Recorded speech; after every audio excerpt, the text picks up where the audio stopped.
empezar a grabar y... Bien, ahí está entonces comenzada la grabación. Bueno, arrancamos entonces, mientras igual se va sumando la gente, primero doy algunas aclaraciones de tipo de organización. Bueno, primero que todo, muchas gracias por conectarse un sábado a esta hora. Les agradezco mucho por el interés, por estar.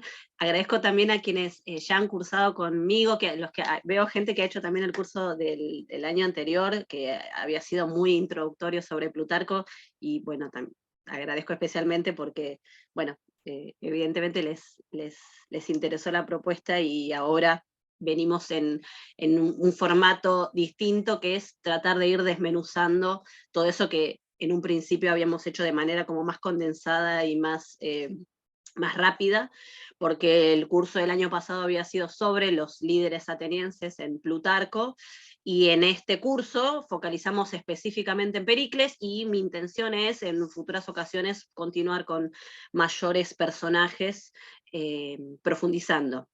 Entonces vamos a tener 4 clases sobre Pericles y la aproximación biográfica de Pericles.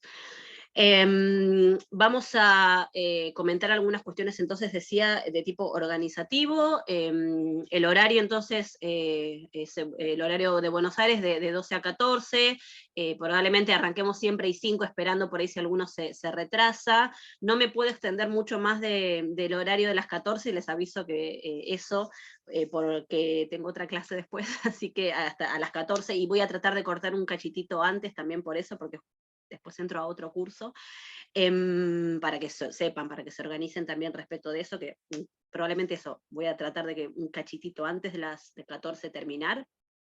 De todas formas, quienes no puedan asistir van a poder contar con los videos de las clases, o sea, yo ahora la estoy grabando, así que después la voy a subir al campus. El campus es el lugar donde van a estar alojados todos los materiales del curso, es decir, ahí yo por ahora no subí nada de bibliografía recomendada, más que para el que quería leer la biografía de Pericles en la traducción de la editorial Gredos, es el tomo 2, o sea, estaban todas, bueno, puse la de Pericles por si alguno ya quería, alguna quería ya leer el texto. De todas formas lo vamos a ir leyendo acá entre todos también, porque yo voy a ir seleccionando los pasajes y voy a ir comentando cachitos del texto, así que, digamos, no es que es un requisito que tengan leída ya la obra. Y ahora cuando vean también la forma en la que dividí las clases, en todo caso, si alguno todavía no leyó la biografía y quiere ir leyéndola por partes, bueno, la edición de Gredos tiene además una división temática, tiene unas notas excelentes, por eso la elegí, y es muy buena la traducción y cómo está editado en general, pero digo, tiene una división temática, entonces ahora cuando revisemos el recorrido que vamos a hacer, se van a poder guiar como para también, si no la leyeron completa, ir leyendo de apartes para ir previendo qué temas vamos a tocar en cada clase.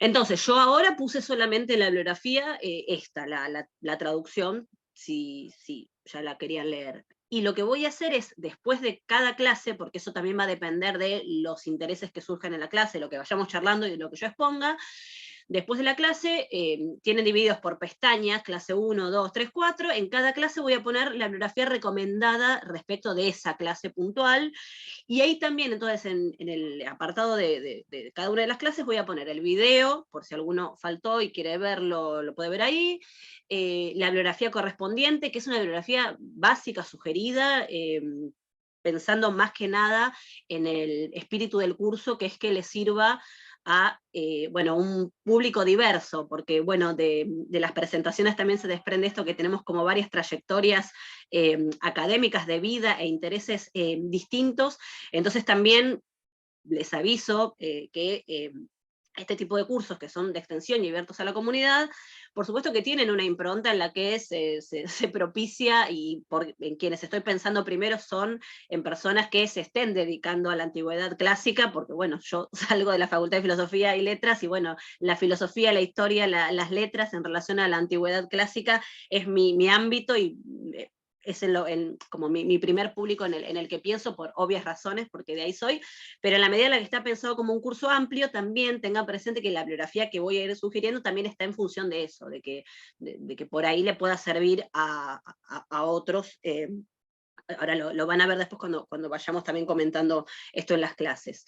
Entonces, voy a subir el video, la bibliografía sugerida, recomendada, y las diapositivas. Y esto lo aviso también porque a veces pasa que, no sé, o le sacan fotos, sí, hagan lo que quieran, si estamos trabajando de este modo y necesitan anotar algo, me piden que frene y terminan de copiar algo de la diapositiva, eso obviamente que no hay problema, pero también les aviso que como yo voy a trabajar básicamente con textos, sobre todo con el texto, a veces, bueno, no se llega a copiar todo de la diapositiva y suelo poner en la diapositiva alguna información extra de, por ejemplo, recomendación bibliográfica, que obviamente no van a llegar a anotar todo. Entonces, las diapositivas que yo trabajo, las pienso como material de estudio, entonces yo después las subo, no se preocupen por eso, va a estar todo subido. Así que, entonces, ese es el material que van a tener ahí, y bueno, no tomo asistencia, así que no se preocupen por eso. Al final del curso les voy a pedir que llenen un formulario de Google para que constaten los que estuvieron en el curso y quienes necesitan un certificado.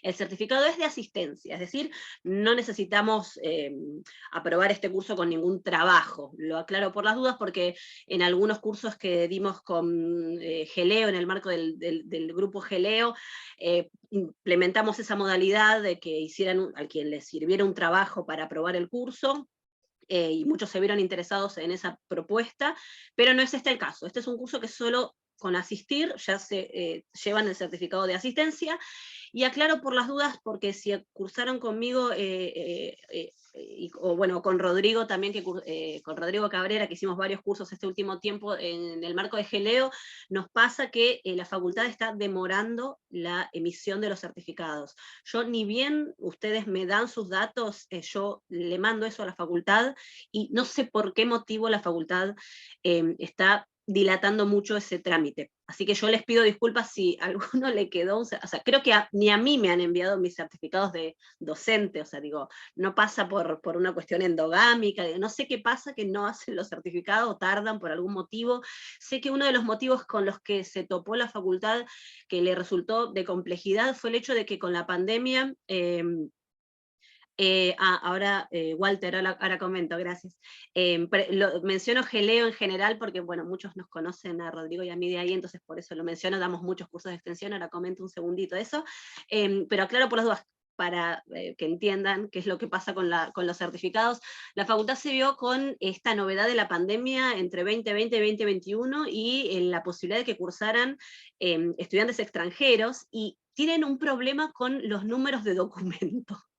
O sea, lo que antes era DNI para los argentinos, fluía. Y no sé por qué ahora están teniendo problemas con entiendo que es con la denominación, y como que no les cierra los números de documentos, los números de cédula, o como sea.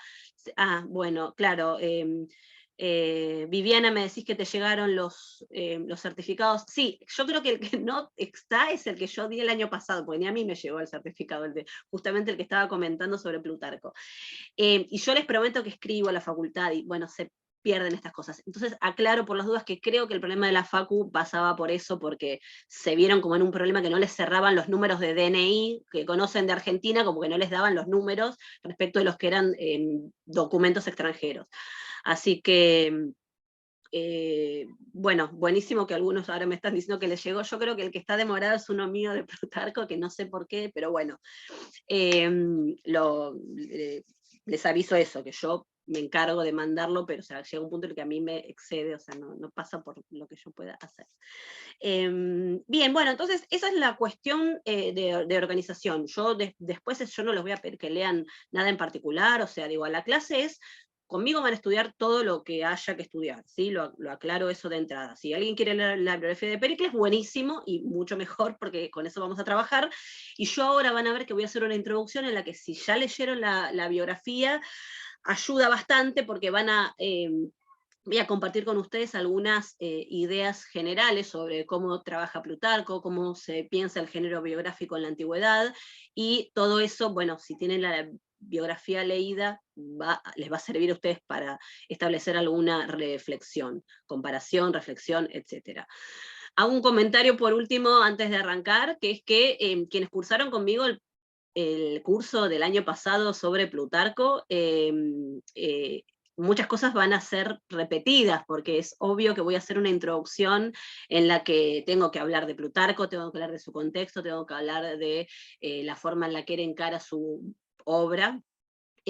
Pero bueno, dado que me imaginé que podía haber estudiantes que ya habían cursado, cuando preparé las clases traté de, o sea, digo, el material es todo nuevo, creo que repetí un par de diapositivas nada más, pero bueno, como hay muchos integrantes nuevos en este curso que no hicieron el curso anterior, bueno, hay temas que no puedo soslayar, así que espero que no se aburran mucho los que ya cursaron el curso anterior, y bueno, no sé, es como dice Mirta Legrand, el público se renueva, así que, qué sé yo, y por ahí uno se olvidó de algunas cosas, eso también está, así que por ahí, bueno, les sirve para repasar. Yo necesito, de todas formas, dar algunas precisiones sobre la obra de Plutarco, entonces no puedo evitar volver a determinados temas. Por las dudas, a ver, leo el chat acá, bueno, el de Plutarco te llegó, Juana, ahí estoy viendo, bueno, te llegó el de Plutarco, bueno, entonces a mí no me llegó, qué genios. Bueno, bueno, están llegando entonces los certificados. Eh, gracias Viviana por compartir la información sobre Geleo. Para quien había preguntado, Viviana puso nuestro Facebook de Geleo. Geleo es un grupo de estudio de lenguas y escrituras de Oriente, así nos denominamos.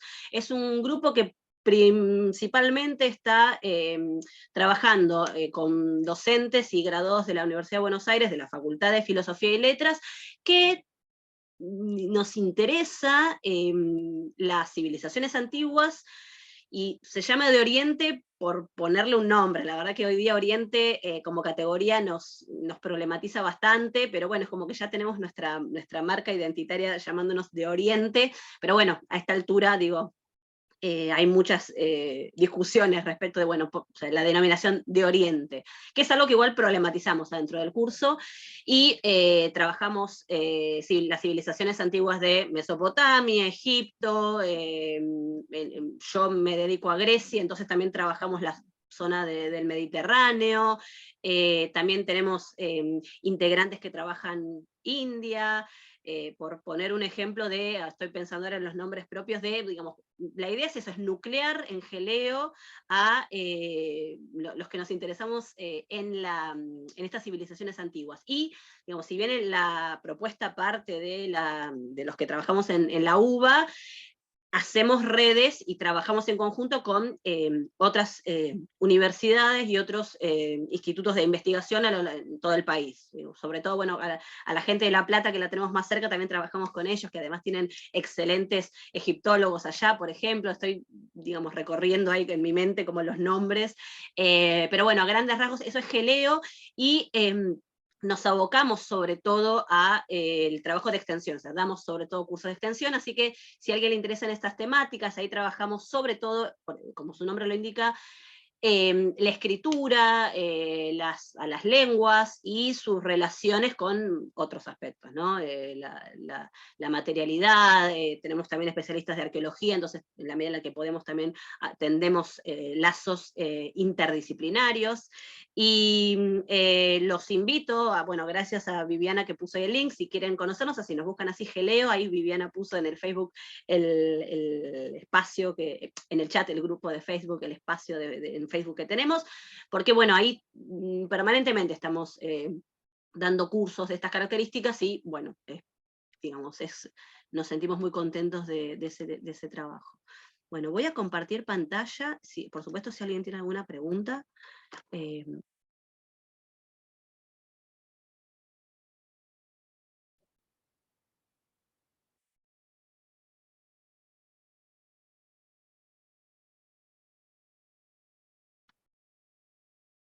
Estoy, no sé, esperando que se me comparta la pantalla, pero no sé qué está haciendo mi computadora.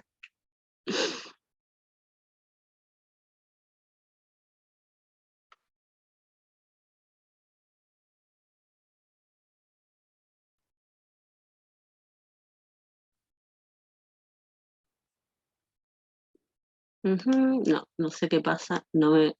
Ah, ahí está queriendo algo. A ver. Está cargando, aparece. Sí, les pido disculpas, pero no tengo la mejor computadora del mundo. Y bueno, a ver. Lo que pasa es que me pasó ahora, por ejemplo, que no los estoy viendo a ustedes y eso me... Esperen, voy a volver, esperen un segundo. En virtud de esto también les pido, si alguno tiene alguna duda mientras voy exponiendo, prefiero que abran el micrófono en vez de posarlo por el chat, porque me parece que es lo más directo y a mí ahí creo que estoy un poco mejor. Avísenme si se ve bien, porque a veces cuando comparto pantalla, se me aparecen, a ustedes les aparece unos rectángulos grises.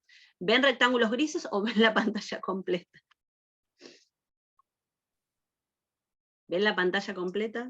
Pantalla completa. La pantalla completa. Bueno, bárbaro, gracias. Perdonen, pero si aparecen los rectángulos, avísenme, porque yo suelo hacer unos PowerPoints que tienen mucha información, tienen un montón de cosas, entonces si justamente se aparecen esos rectángulos, no van a ver una parte y se lo van a perder, y bueno, nada, es preferible que eso no suceda. Bueno, ¿nadie tenía dudas, preguntas? Arranco entonces, sí, cualquier cosa. Perdón, Sí. perdón, soy Sí, sí. Betty. Mira, yo veo un rectangulito tan pequeñito y en la pantalla total veo el zoom que dice nada más. No sé si esto se agranda. Está minimizado, dice. Claro, debe A ser ver. eso. Tenés que Ahora sí. maximizar. Ah, y se Ahora- ve bien la ahora. portada del... Ahora perfecto. Bárbaro, Perfecto. bárbaro. Gracias. Bueno, no, Gracias, no, por gracias. favor, por favor. Yo... No se ve la diapositiva total. Lo que yo estoy viendo es la pantalla con las diapositivas al costado. ¿Sí? No se ve la Claro, no pantalla. se ve en modo presentación. No está Yo en la modo tengo en modo presentación. presentación. Entonces esperen que voy de nuevo porque... Voy de nuevo, esperen un segundo. A ver ahí. Ahora sí se ve presentado.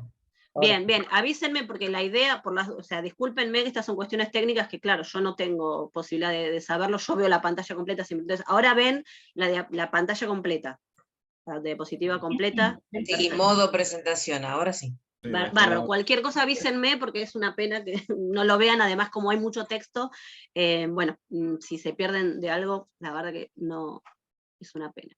Bueno, arranco entonces, voy a comenzar con la unidad 1 y ahora voy a de todas formas revisar el programa. Esperen un segundo que obviamente no me pasa la pantalla. Ahí está. Avisen también, hay muchas diapositivas, ¿eh? Si me ven hablando sobre algo que no está en la diapositiva, duden, por las dudas, porque yo trato de tener una diapositiva para cada tema, entonces a veces pasa que pasa la diapositiva en mi computadora y ustedes no lo ven, bueno, también fíjense eso. Bueno, entonces, lo que voy a hacer ahora es revisar el programa, para que también, como les decía, ustedes conozcan el cronograma. Esta primera unidad, que es la que vamos a ver hoy, es la unidad número 1, en la que vamos a hacer la introducción a las vidas paralelas de Plutarco, dando cuenta del objetivo moral, del método de Plutarco, de las estrategias literarias y las influencias del contexto. Yo me voy a detener sobre todo en la influencia del contexto, porque van a ver que va a ser relevante cuando pensemos en el contexto político de Plutarco, de qué modo esa forma de ver el mundo de Plutarco, en virtud de ser un intelectual en época del Imperio Romano, puede estar influyendo en su caracterización de Pericles. Eso lo vamos a ver hoy, y la idea va a ser que todo eso ustedes lo tengan presente para cuando estudiemos de manera especial Pericles, porque ahí está, para mí, el objetivo principal del curso, que como les decía es problematizar las fuentes con las que accedemos al mundo antiguo. Y bueno, a Plutarco lo solemos tomar como fuente, y a veces es, bueno, de Pericles sabemos esto porque Plutarco dice tal cosa, bueno, pero Plutarco tiene una serie de ideas que están, independientemente de la individualidad del autor, muchas de las ideas que vamos a encontrar en Plutarco sobre Pericles están atravesadas por su contexto y por las problemáticas de su contexto. Así que eso es algo en lo que me voy a detener sobre todo en la clase de hoy introductoria, que espero que no se aburran demasiado, pero les prometo que tiene sentido, está pensada para después retomarla, todas estas cosas, y para que a ustedes les sirva para leer Pericles. Bueno, vamos a hacer una caracterización del género biográfico antiguo, porque en efecto la biografía suele ser un género no tan trabajado académicamente, y desde el punto de vista actual y desde el punto de vista antiguo. Entonces es algo que me va a interesar presentarles y que hablemos sobre eso, y bueno, también sus relaciones con otros géneros literarios, y haremos, espero llegar, si no llegamos a tratar esto no hay problema, pero lo podemos arrancar la semana que viene, es bueno, la introducción a Pericles, a su tiempo, las cuestiones generales sobre la democracia ateniense, y ya puntualmente sobre la vida de Pericles de Plutarco, sus fuentes, y problematizar también eso, y ya la semana que viene sí arrancamos, si no, ya de lleno con desmenuzar uno por uno los capítulos de la biografía. Esto entonces lo vamos a hacer sobre todo en la segunda clase. Origen y linaje de Pericles, vamos a hablar básicamente de una introducción a quiénes son los Alcmeónidas, que es la familia a la que pertenece Pericles, y qué bagaje previo tenemos respecto a los Alcmeónidas, o sea, qué problemáticas previas a Pericles podemos también consignar para entender a Pericles en relación a su familia.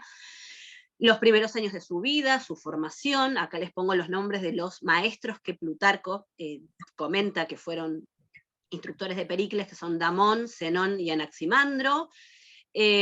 Vamos ahí también a ver en los primeros capítulos de la biografía algo que es característico de la apuesta biográfica de Plutarco, que es que en estos primeros capítulos mostrarnos el ethos del personaje, es decir, el carácter, y la relación entre ese carácter y la forma en la que es instruido, es decir, la paideia. Entonces ahí eso lo vamos a ver sobre todo en estos primeros capítulos, y los inicios de su carrera política.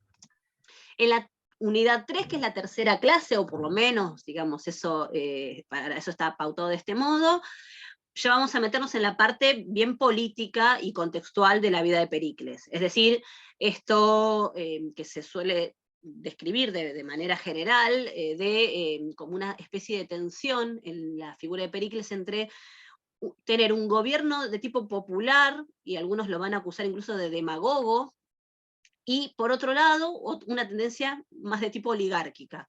Vamos a ver qué dice Plutarco de esto. Ahí también hay algo del trabajo con las fuentes que va a ser interesante ver. Después vamos a hablar de cuáles son aquellos personajes que se oponen a Pericles, como Simón y Tucídides, y bueno, cómo Pericles los termina ostracizando. Vamos a hablar un poco también del ostracismo, como para terminar también de entender el fenómeno. Esta descripción de Pericles como el primer ciudadano, que eso aparece en la historia de la guerra del Peloponeso de Tucídides, y Plutarco lo rescata, o sea, Pericles es definido como alguien que es un gobernante en la democracia, pero por otro lado es, bueno, el que gobierna es uno solo. Y eso para la mente griega / ateniense es problemático, porque la democracia se jacta justamente de ser el gobierno de los muchos, de lo común, y bueno, la descripción de Pericles de este modo es problemática, y Plutarco la retoma, pero vamos a ver esto que les decía, Plutarco la retoma en contexto imperial, así que también ahí hay algo de ojo cuando leemos las fuentes sobre los antiguos, porque no es lo mismo que nos hable Tucídides, contemporáneo a Pericles, que nos hable Plutarco. Y Plutarco habló mucho de Pericles, ahí está la cuestión. Bueno, después algunas cuestiones también, ya les digo, más bien políticas, o sea, la implementación del mistos, o sea, el pago a los ciudadanos, el desarrollo naval, las cleruquías, los espectáculos que se propiciaban en época de Pericles, las construcciones, el embellecimiento de Atenas, y bueno, detractores y defensores de su figura. Eso es lo que vamos a ver en la, esperamos, tercera clase. Y la cuarta y última clase es digamos, lo que Plutarco consigna hacia el final de la biografía, que bueno, coincide más o menos con el final de la vida de Pericles. Ahora vamos a ver que efectivamente Plutarco tiene un tipo de biografía que es de ordenamiento cronológico, no así otras biografías de la antigüedad, eso lo vamos a ver hoy. Entonces, en general, este ordenamiento que yo les estoy dando es el cronológico de la vida de Pericles, pero también es el que aparece en el texto de Plutarco. Ahí vamos a ver entonces la relación de Pericles con Aspasia, ya entrando en la guerra del Peloponeso, y esta última parte de la vida de Pericles en donde él y su círculo se ven, digamos, castigados por la opinión pública por el desprestigio que generan digamos, bueno, las críticas a su gobierno y los juicios que se hacen en contra de estos personajes. Vamos a problematizar eso, que además es un tema, me parece a mí, que lo podemos pensar de bastante actualidad para nuestra situación latinoamericana. Y bueno, esto que describo acá, caída en desgracia y muerte, ahora vamos también a hablar de eso, y algo que hace Plutarco, que yo le veo muy, muy parecido a retomar el planteo de Tucídides, es la valoración final de la figura de Pericles, que por supuesto va a ser positiva. Bueno, entonces arrancamos con lo que les decía, que es hablar de Plutarco, para llevarnos entonces una primera idea de, bueno, de quién es el que escribe sobre Pericles, porque no es lo mismo, como decía antes, que escriba una fuente del siglo V que Plutarco, que vive entre aproximadamente el 46 y el 119, 120, algunos dicen que tal vez vivió un poquitito más, no hay certeza de esto, 124 tal vez. Y hagamos primero una reconstrucción biográfica del biógrafo Plutarco.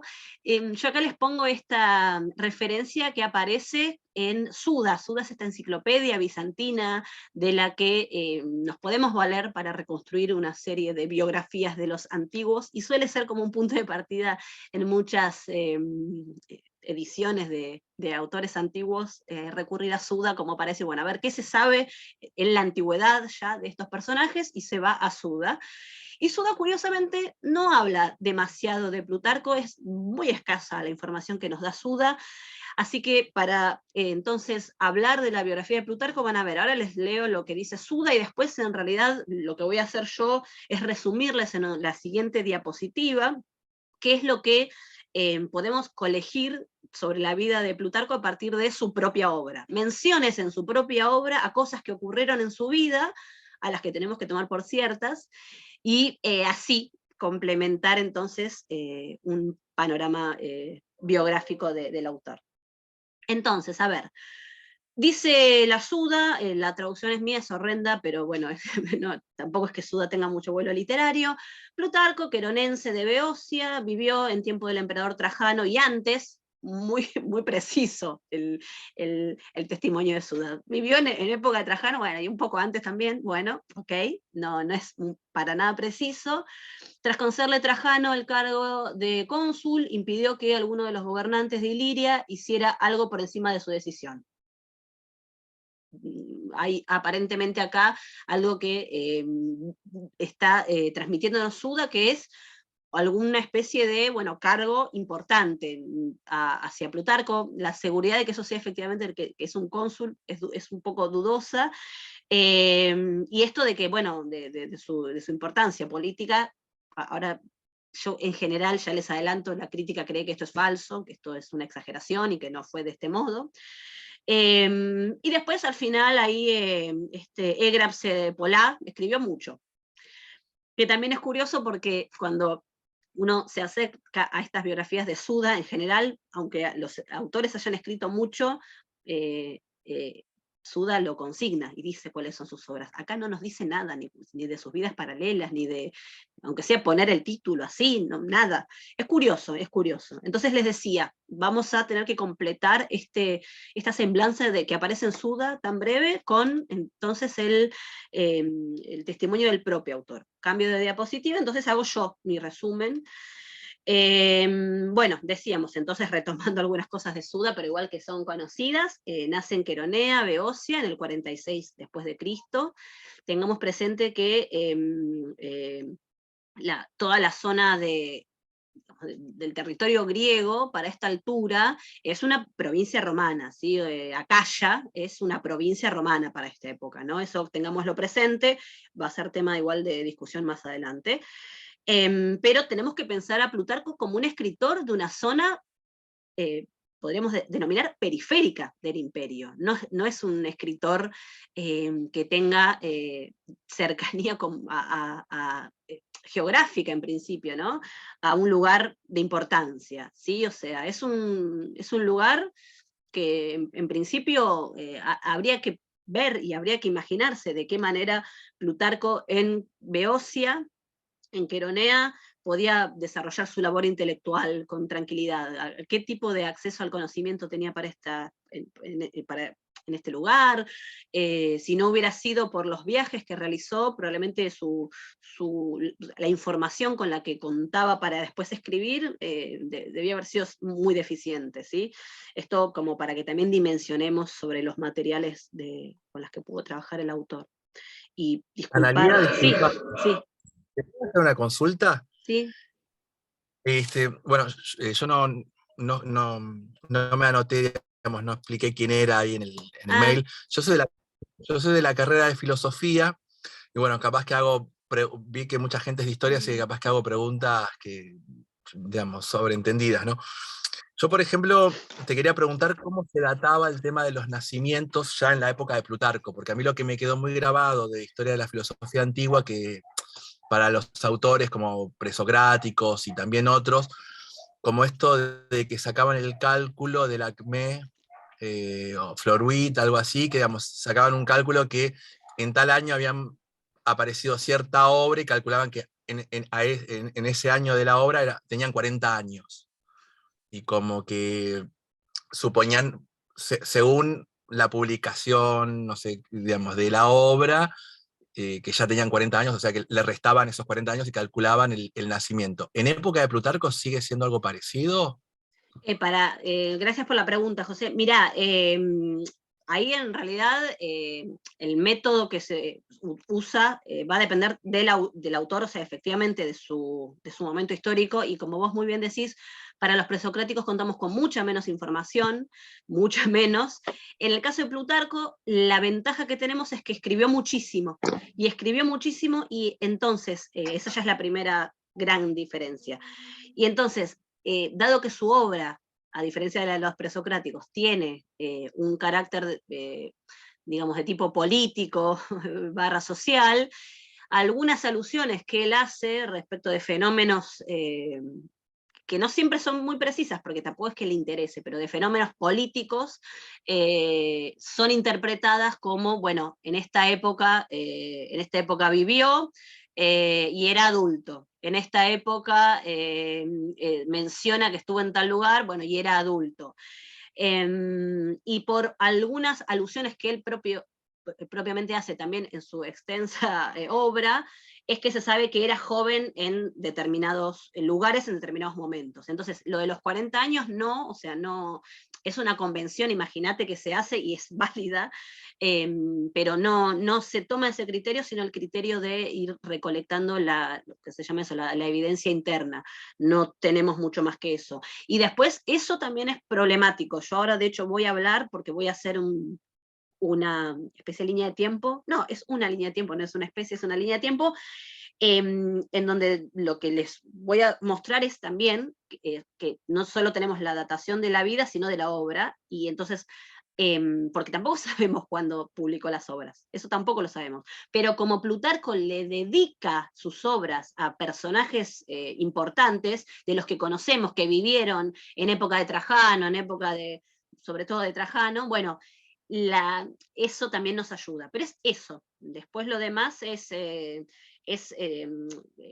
tal vez como decía yo acá, o sea, si uno toma por ahí alguna referencia posterior, Suda, o alguna otra obra que lo menciona a Plutarco, por ejemplo, Apuleyo, el autor romano, parece mencionar a Plutarco, entonces se va armando eso, pero la ventaja con Plutarco es que tenemos muchas más seguridades porque escribió mucho y se puede deducir de mucho de lo que escribe, tanto por lo que entonces retomo, por lo que remite y por a quienes se lo cuenta,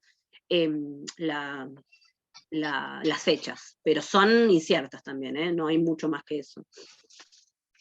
Y bienvenido, José, preguntá si había mucha gente interesada en historia. Yo además tampoco sé de historia, así que, bueno, también si alguno de historia me quiere corregir o aportar algo, también va a ser bienvenido, lo aclaro por las dudas. Me dedico a la historia, pero desde la literatura. Bueno, entonces les decía que la carrera de Plutarco, en principio comienza con ir a Atenas. No tenemos muy fechado esto, pero ahí sabemos que en Atenas es donde se puede nutrir de información para después escribir todo lo que escribe. Entonces ahí estudia matemática, filosofía, retórica, ciencias naturales. Esto es fundamental. Acá también es donde toma contacto con el platonismo. Plutarco es platónico. Yo voy a omitir todo esto en la presentación, porque el platonismo de Plutarco es un platonismo propio, como suele ocurrir con muchos de estos autores denominados neoplatónicos, pero bueno, lee a Platón, lo tiene en la cabeza cuando escribe, y en la biografía de Pericles va a estar esto. También hizo viajes, por lo que nos cuenta en su propia obra, a Egipto, a zonas de Asia, a Italia, y en Italia es donde traba amistad sobre todo con personajes influyentes de la política romana, y a instancias de algunos de ellos que aparecen en las dedicatorias de su obra, es que suponemos que consigue la ciudadanía romana. Entonces también observamos acá cómo se posiciona Plutarco en relación con su contexto y con los poderosos de su tiempo. O sea, tiene buenas relaciones.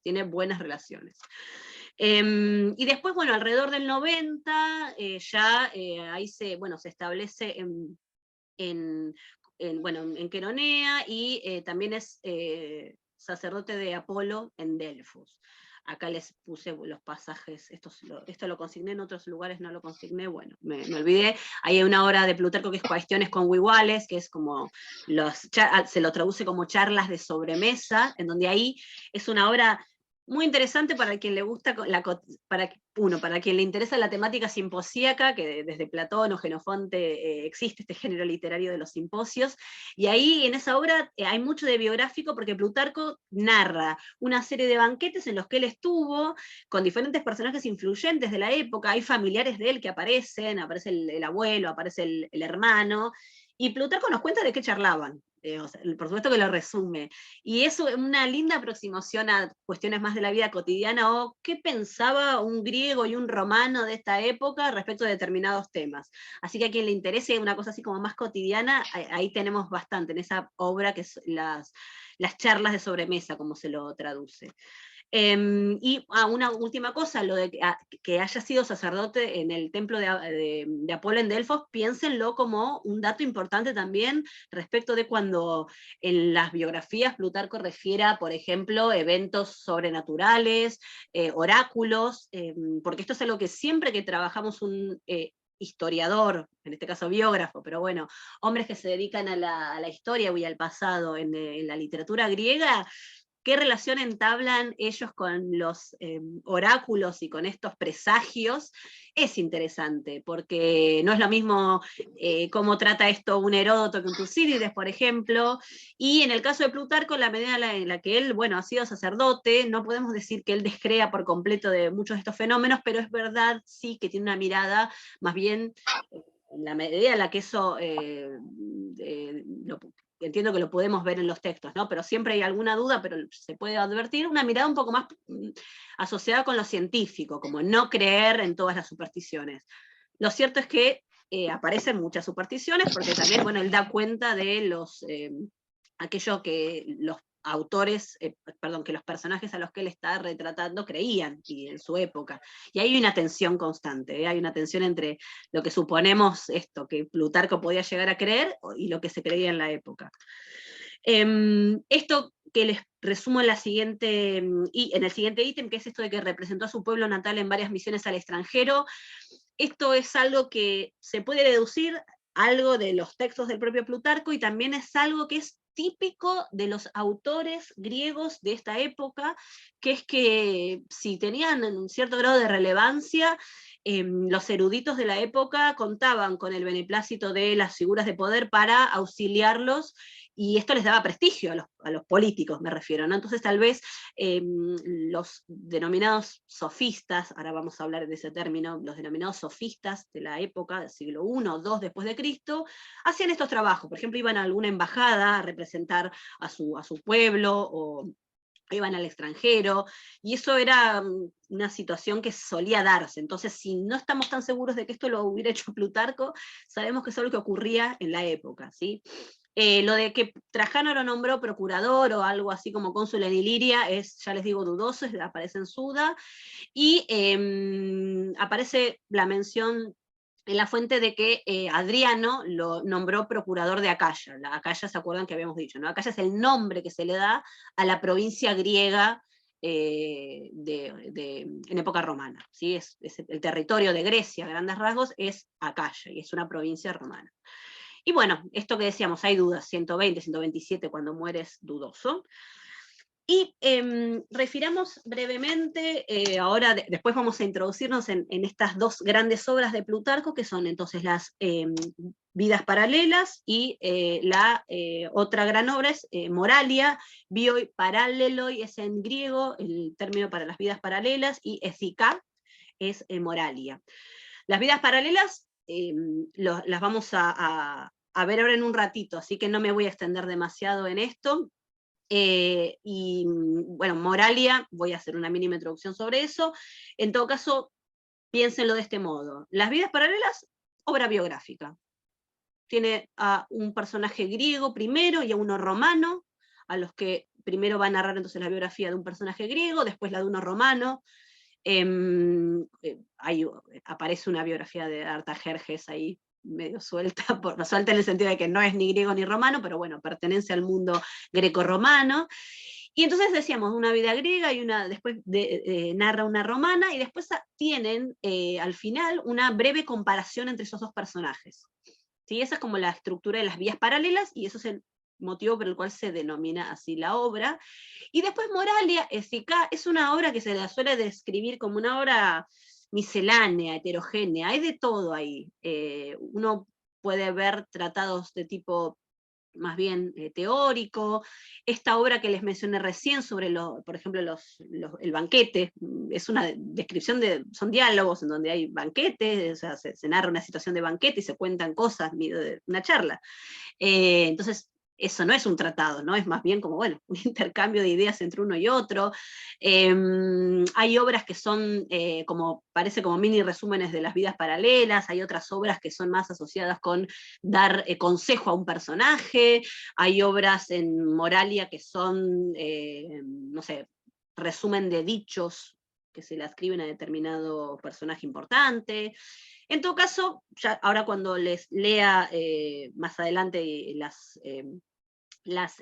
algunos títulos de Moralia, vamos a poder verlo mejor, pero lo que me va a interesar ahora es que observemos que tanto las vidas paralelas como Moralia tienen una fuerte impronta histórica. Es decir, nosotros, en el caso de las vidas paralelas es clarísimo, porque son héroes, los llamo héroes como por llamar un nombre, pueden ser personajes, pero son héroes en la medida en la que tienen cierto grado de importancia histórica. Entonces son héroes del pasado a los que Plutarco decide dedicarles una biografía, escribir sobre ellos, y son héroes del pasado.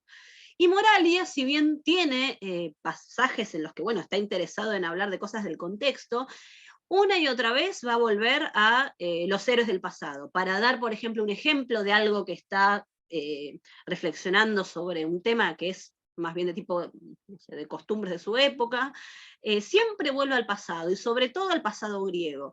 Y entonces esto me interesa ahora que lo pensemos, porque ahora lo que va a venir a continuación es hablar de Plutarco y su contexto. Entonces es un hombre que va a estar comprometido con su tiempo. Lo vimos recién en la biografía mínima que hicimos de Plutarco, y que es un hombre que ha tenido puestos de importancia, que tiene relaciones con los poderosos. Entonces digo, no es un hombre que esté, digamos, apartado de su contexto, es un hombre comprometido políticamente, pero por otro lado, ese compromiso político parece tener su base y su inspiración en el pasado. Y del pasado entonces es de donde Plutarco va a tomar elementos para pensar su propio presente. Esto no es solamente a lo que haga Plutarco, sino los autores en general de este periodo, que es el de la literatura imperial. Así que lo que voy a hacer ahora entonces es darles una mínima presentación de cuáles son los emperadores romanos en los que, digamos, transcurre la vida de Plutarco, y algunas notas de estos emperadores y de cómo otros autores también, porque Plutarco no nos habla de ellos, no de todos, de un par tiene una biografía, pero un par de biografías, pero después de otros no sabemos qué pensaba Plutarco. Y entonces es una forma de tomar digamos, algunos pasajecitos de autores que son contemporáneos a Plutarco, y cómo ellos veían a estos emperadores, como una forma de tal vez pensar cierta afinidad de pensamiento de los eruditos de la época respecto de estos personajes, y entonces eso, bueno, iluminar probablemente la propia idea que tiene Plutarco de ellos. Y de todas formas, créanme, o sea, tengan un poco de paciencia porque todavía no llegamos a Pericles, pero les prometo que todo esto nos va a servir para pensar a Pericles, porque es como les decía recién, Plutarco nos va a hablar de Pericles, pero no habla de Pericles aislado de su contexto. Tiene mucho peso la forma en la que él ve a su contexto, la forma en la que después redacta la biografía de Pericles. Bueno, entonces les decía, yo voy a hacer, para los que cursaron el curso del año pasado, esta es la misma diapositiva, pero me gusta mucho porque es una línea de tiempo en donde voy a comparar entonces los distintos emperadores y el periodo de vida de Plutarco. A ver, ahí les pongo, ¿no? Plutarco vive entre el 46 y el 120. Yo les pongo al primer emperador del que suponemos que Plutarco tuvo conciencia y era más o menos joven, como para conocerlo y tener alguna opinión sobre él, que es Nerón, entre el 54 y el 68. Después, bueno, para esta época tenemos a Galba, Otón y Vitelio, entre el 68 y el 69, que es el 69, que es el famoso año de los 4 emperadores, crisis, ¿no? Crisis. Bien, después Vespasiano, Tito y Domiciano, o sea, Vespasiano con este gobierno entre el 69 y el 79, Tito entre el 79 y el 81, y Domiciano entre el 81 y el 96. Ahora igual voy a hablar de cada uno de ellos, así que ahora estoy mostrándoles para que vean gráficamente lo que les quiero mostrar, que es, bueno, estos personajes en esta línea de tiempo. Bueno, después en el 96 y en el 98, el gobierno de Nerva, Trajano, entre el 98 y el 117, y Adriano, entre el 117 y el 138. Entonces, ya les digo, esta línea de tiempo pretende que ustedes, así de golpe de vista, dimensionen quiénes son gobernantes del imperio en época de Plutarco. Y acá les marco en una línea gris, espero que se vea bien por el contraste, mi computadora se ve un poco finita, espero que clarita, que es entonces en el momento de tiempo en el que vive Plutarco, ¿no? Entre el 46 y el 120, yo les había referido que algunos mencionan que tal vez vive hasta un poquitito más, hasta el 126, 127, entonces esa línea gris, entonces para que dimensionemos el periodo de vida de Plutarco, y como les decía, bueno, arrancamos ahora a pensar en Nerón, porque es el emperador en donde suponemos que ya Plutarco era lo suficientemente adulto como para tener ya una opinión sobre él. Y les pongo abajo en amarillo el momento que se conjetura, que es el momento de redacción de las vidas paralelas, porque nos vamos a dedicar justamente a eso, que es entre el 96 y el 120. 96 y 120 es el momento en el que Plutarco escribe las vidas paralelas, entonces coincide más o menos con el gobierno de Nerva y de Trajano sobre todo, y bueno, llegaría ahí, a un poquitito del gobierno de Adriano, ¿sí? Entonces, esto es para pensar también esto que les decía, si Plutarco cuando redacta algo de lo que va a escribir, de lo que tenemos en las vidas paralelas, tiene en mente su contexto, y si de algún modo no podemos pensar que le habla a su contexto ante determinadas reflexiones y consideraciones de qué es ser un gobernante, porque para las vidas paralelas, que es justamente a lo que nosotros nos vamos a dedicar con Pericles, bueno, en última instancia, el hecho de hablarnos sobre estos personajes importantes, héroes del pasado griego y romano, no es una forma de hablar sobre su propio presente, pero hay que saber leerlo esto, ¿no? Entonces, a esto es a lo que los invito ahora. Yo les voy a mostrar algunos eventos que podrían haber afectado, esto no lo digo solamente yo, o sea, está en la bibliografía que considera las relaciones de contexto de Plutarco, y piensa tal vez en esto, en cómo Plutarco puede haber visto a estas figuras de poder. Bueno, arranco entonces con Nerón. De Nerón, bueno, no hace falta mucha presentación, en general les pongo ahí abajo algunos ítems que a tener presente, ¿no? Las fuentes en general sobre Nerón son negativas, tenemos la opinión de Tácito, la opinión de Suetonio, que ¿por qué me interesan la opinión de Tácito y de Suetonio? Porque son contemporáneos a Plutarco, o sea, son hombres que tienen un tipo de pensamiento bastante afín a Plutarco, entonces no tenemos opinión de Plutarco sobre Nerón, pero tenemos esto, que nos puede ayudar a pensar tal vez cómo Plutarco recibía la figura de Nerón. El problema, en todo caso, que les puedo llegar a ofrecer para problematizar eso un poquitito, nada más para meter un poco de lío, es que de Nerón tenemos el relato en la biografía de Suetonio, de que Nerón le otorga la libertad a Grecia. Le otorga la libertad a Grecia, que era provincia romana, y eso no sabemos hasta qué punto para un autor griego, que no sería el caso de Tácito y de Suetonio, pero sí el de Plutarco, no pudo haber sido algo que de todas formas podría haber sido bien recibido, ¿se entiende? Entonces, no lo sabemos, pero no debemos dejar de ver que, y ahora después lo vamos a retomar, que el hecho de que los autores griegos de este periodo son o están supeditados a Roma, es un problema, es un problema. Entonces, bueno, pensar que tal vez la figura de Nerón pudo haber sido rescatada tal vez por este hecho, bueno, hay que tenerlo en cuenta.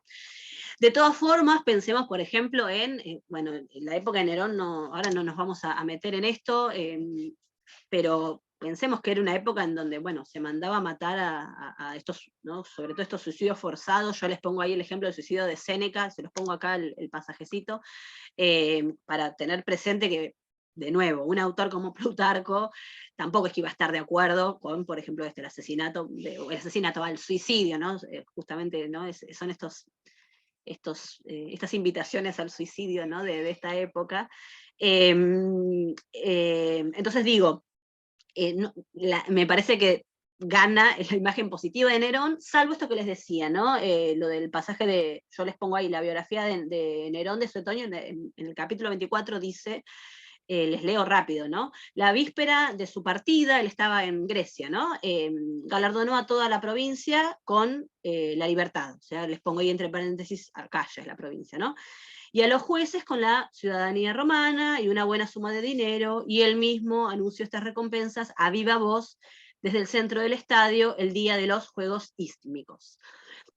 Ven acá entonces a Nerón, bueno, otorgándole la libertad a la provincia de Acaya, es lo que les comentaba como un gesto positivo hacia Grecia, que tal vez, digo, puede ser bien interpretado por un griego como Plutarco. Y después les pongo el ejemplo de algunas de estas características negativas de Nerón, que están referidas en Suetonio, hay mucho para decir, pero bueno, les pongo un ejemplo. en el capítulo 26 de la biografía de Suetonio.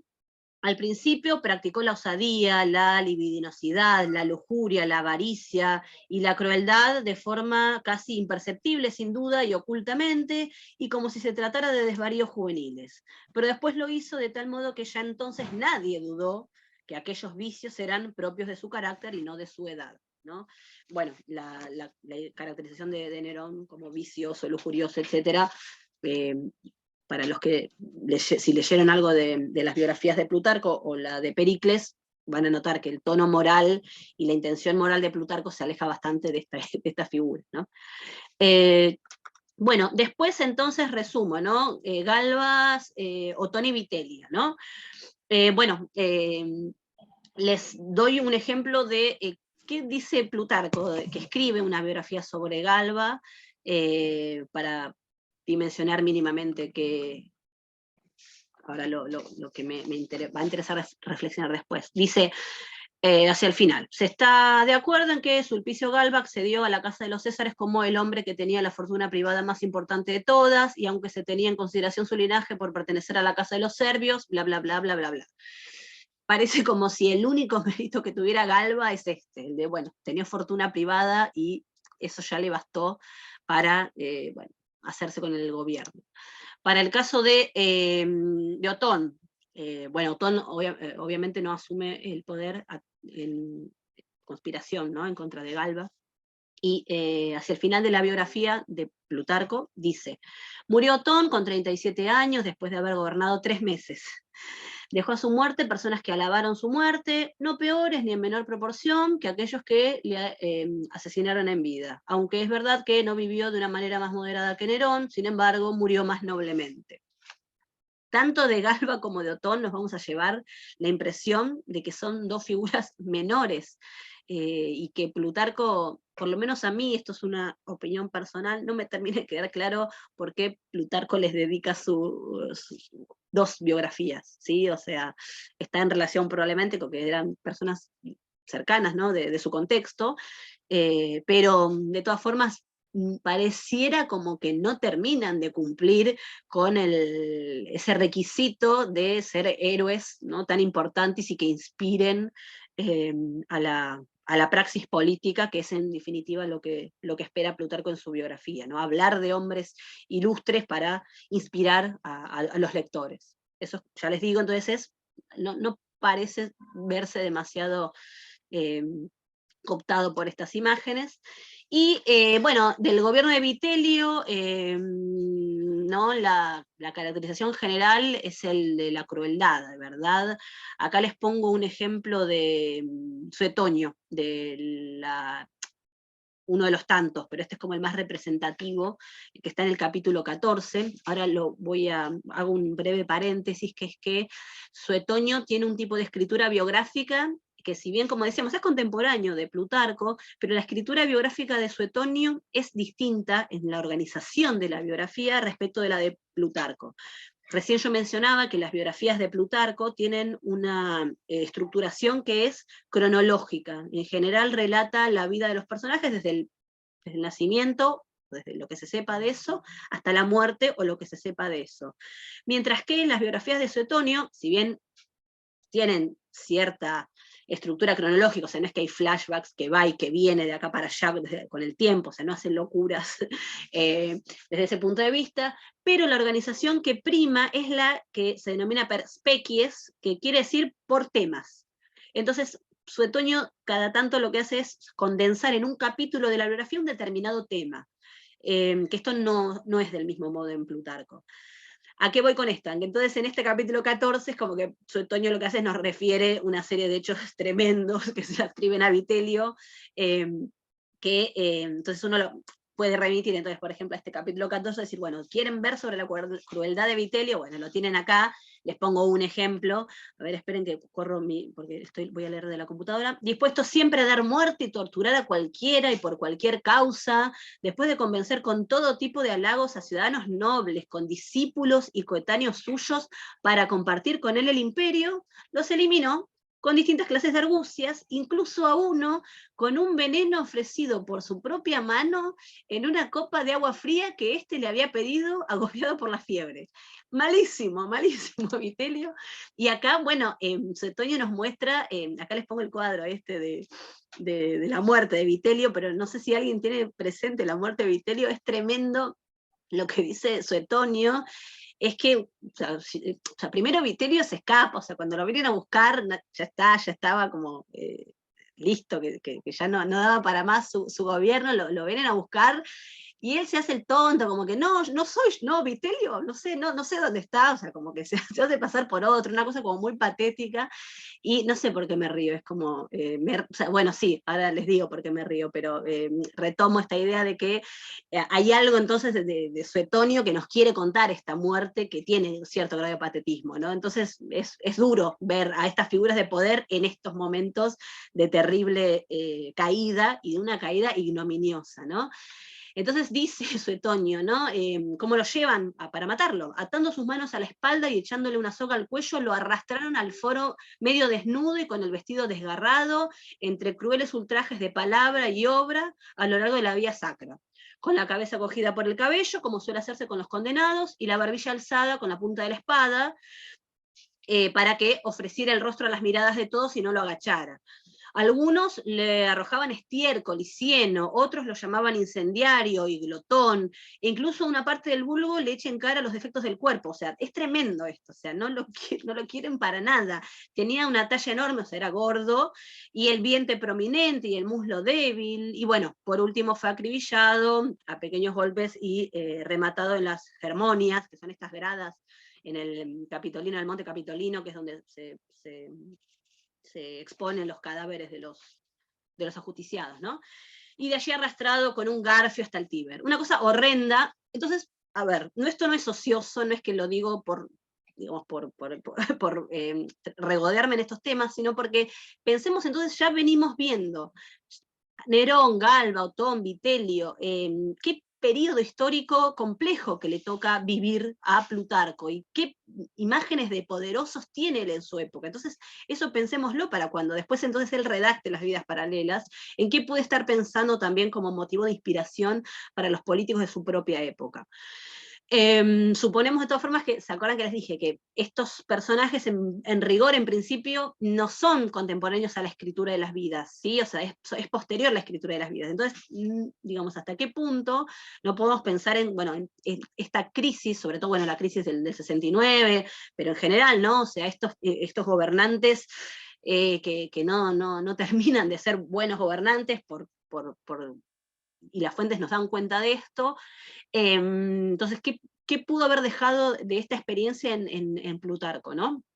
Bueno, Vespasiano, Tito y Domiciano, o sea, nos encontramos acá ya con el inicio de la dinastía Flavia. Para el caso de Vespasiano, bueno, en general tenemos buenas referencias de Vespasiano. Esperen que paso acá está, me focalizo en Vespasiano, les pongo un ejemplo de Suetonio. Fíjense que Vespasiano es, de todas formas, quien vuelve a traer a Acaya, a la provincia de Acaya, como provincia una vez más. ¿Quién la había liberado? Nerón, que era un desastre Nerón, pero le había otorgado la libertad a la provincia de Acaya, y Vespasiano la vuelve provincia, ¿sí? Junto con otras, ¿no? Y después está estos ejemplos, ¿no? de cómo, bueno, le da vigor de nuevo a la ciudad. Fíjense lo que dice Suetonio en el capítulo 8 de su biografía. La ciudad presenta un aspecto deplorable por los antiguos incendios y las ruinas. Vespasiano permitió a cualquiera ocupar los solares vacíos y edificar en ellos, si los cedían sus propietarios. Cuando emprendió la reconstrucción del Capitolio, él mismo se aprestó el primero a retirar los escombros con sus manos y sacó algunos sobre sus hombros. ¿Ven? Como actitud, bueno, de monarca que reconstruye aquello que se había destruido. Y después, si bien, bueno, desde el punto de vista político decíamos que le quita digamos, la libertad a ver, se me trabó la computadora.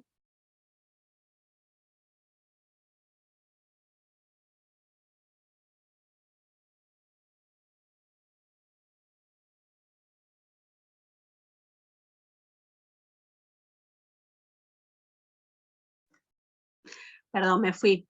No sé qué, sí, se me cortó mi Zoom, perdón. ¿Me quieren decir hasta dónde llegué? ¿Hasta dónde me escucharon? Hasta donde empezabas a hablar de Vespasiano, ahí se empezó a cortar. A ver, a ver.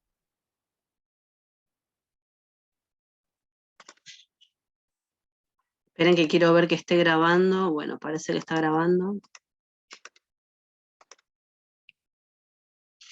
Gracias. Bueno, les pido que por favor me confirmen que está viéndose la diapositiva de Vespasiano. Sí, se ve. Bueno, ¿Se ve? habíamos... Completa. Gracias. Avísenme que, o sea, si se llega a ver mala, avísenme, por favor. Decía entonces de Vespasiano, que si bien, bueno, es el... Perdón, Sí, Analía, sí, que no se ve en modo presentación, se ve todo de el nuevo. PowerPoint. Ah, gracias, gracias. Sí, sí, sí, avísenme porque...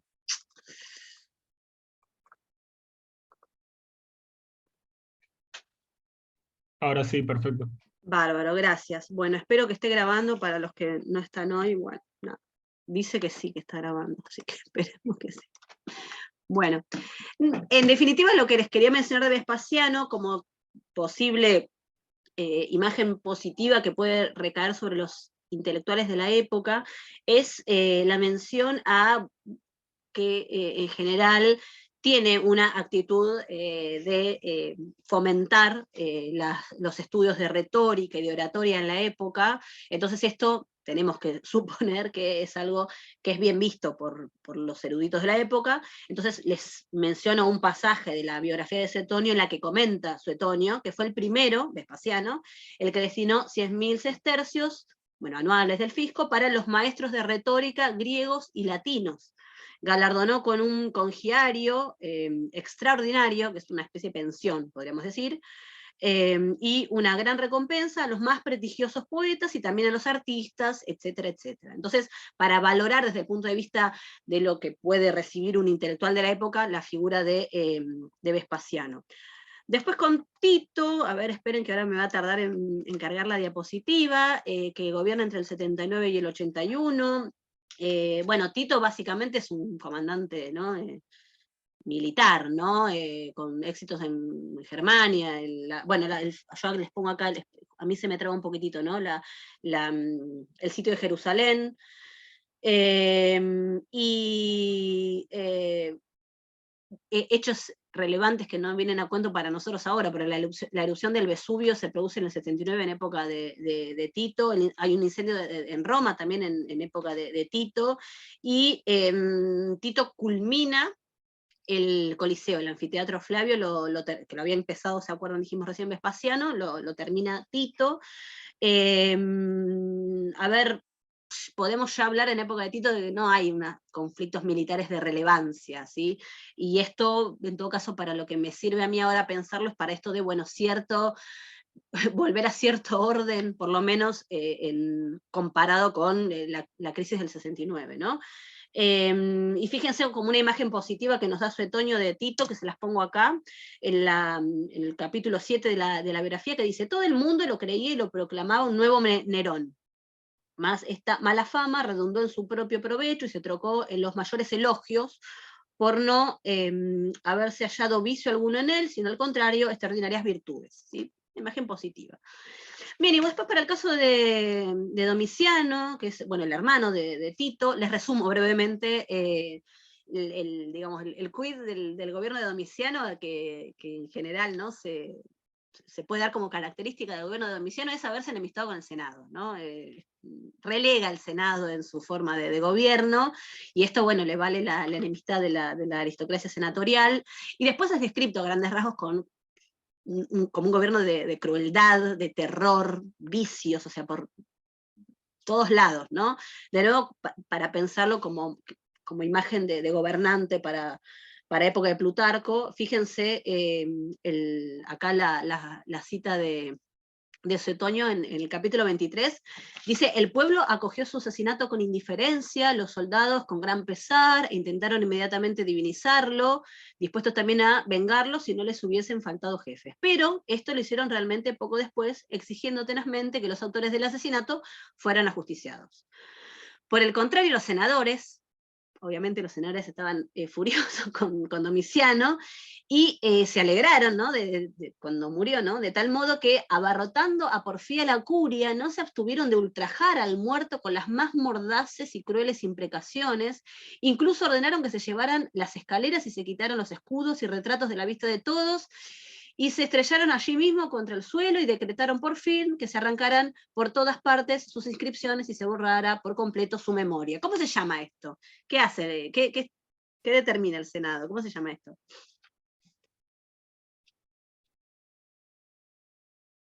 De borrar las inscripciones, las estatuas, que es algo bien típico de esta época en Roma, ¿no?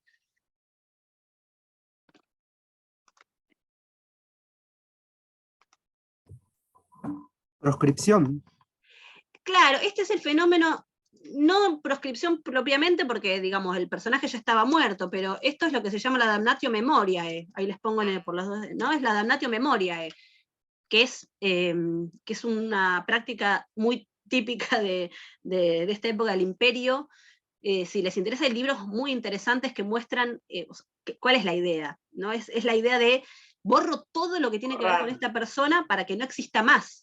¿Sí? Y en una época en la que justamente la escritura y las artes visuales podían ser controladas, porque efectivamente, o sea, no es que había tanto para que circulara, la idea era que si yo borro todos los registros de esa persona, no exista más. Y hay libros muy interesantes de estos y muy lindos desde el punto de vista físico, o sea, de imágenes que nos muestran, por ejemplo, los bustos de emperadores que, bueno, los cambian. Entonces, no sé, hay bustos de Nerón que después, bueno, como que les cambian los rasgos y es un Nerón transformado en un Nerva, no sé, cosas así, como entonces se ve la metamorfosis, son muy interesantes, si les interesa después les muestro, pero a ver, lo que me interesaba entonces es la imagen negativa de Domiciano como este gobierno del terror. Y después, bueno, llegamos a una época que es, digamos que esta es la que dijimos que es la época en la que, sobre todo, contamos con la escritura o la publicación de las vidas paralelas para esta época, ¿sí? Y en general la mayor parte de la obra de Plutarco es para esta época, que es decíamos, el reinado de Nerva, Trajano y Adriano, que pertenecen a la dinastía antonina, que es la que comienza esto que aparece mencionado en la bibliografía posterior como los 5 emperadores buenos, no sé, Nerva, Trajano, Adriano, Antonino Pío, Marco Aurelio, para pensarlo, ¿no? De nuevo, en lo que veníamos diciendo. A ver, a grandes rasgos, de Nerva, bueno, eso es como, yo diría más bien, lo podemos definir como un gobierno débil, en el sentido de que, bueno, fue breve, de transición, no tenemos mucho más para decir. Trajano, en cambio, tiene una imagen positiva, bueno, ahora lo vamos a revisar, hice una diapositiva especial de Trajano, me voy a quedar en Trajano, a Nerva lo voy a sacar, porque a lo sumo, si uno quisiera pensar tal vez en qué le puede pasar a un historiador de esta época respecto de Nerva, es como, o a cualquiera, es como una especie de, bueno, de desilusión. Venimos de un gobierno como el de Domiciano, con todas las características que ya señalamos, y se espera como un cambio respecto de eso, y Nerva es como que un gobierno corto, no fue demasiado, no hizo demasiado.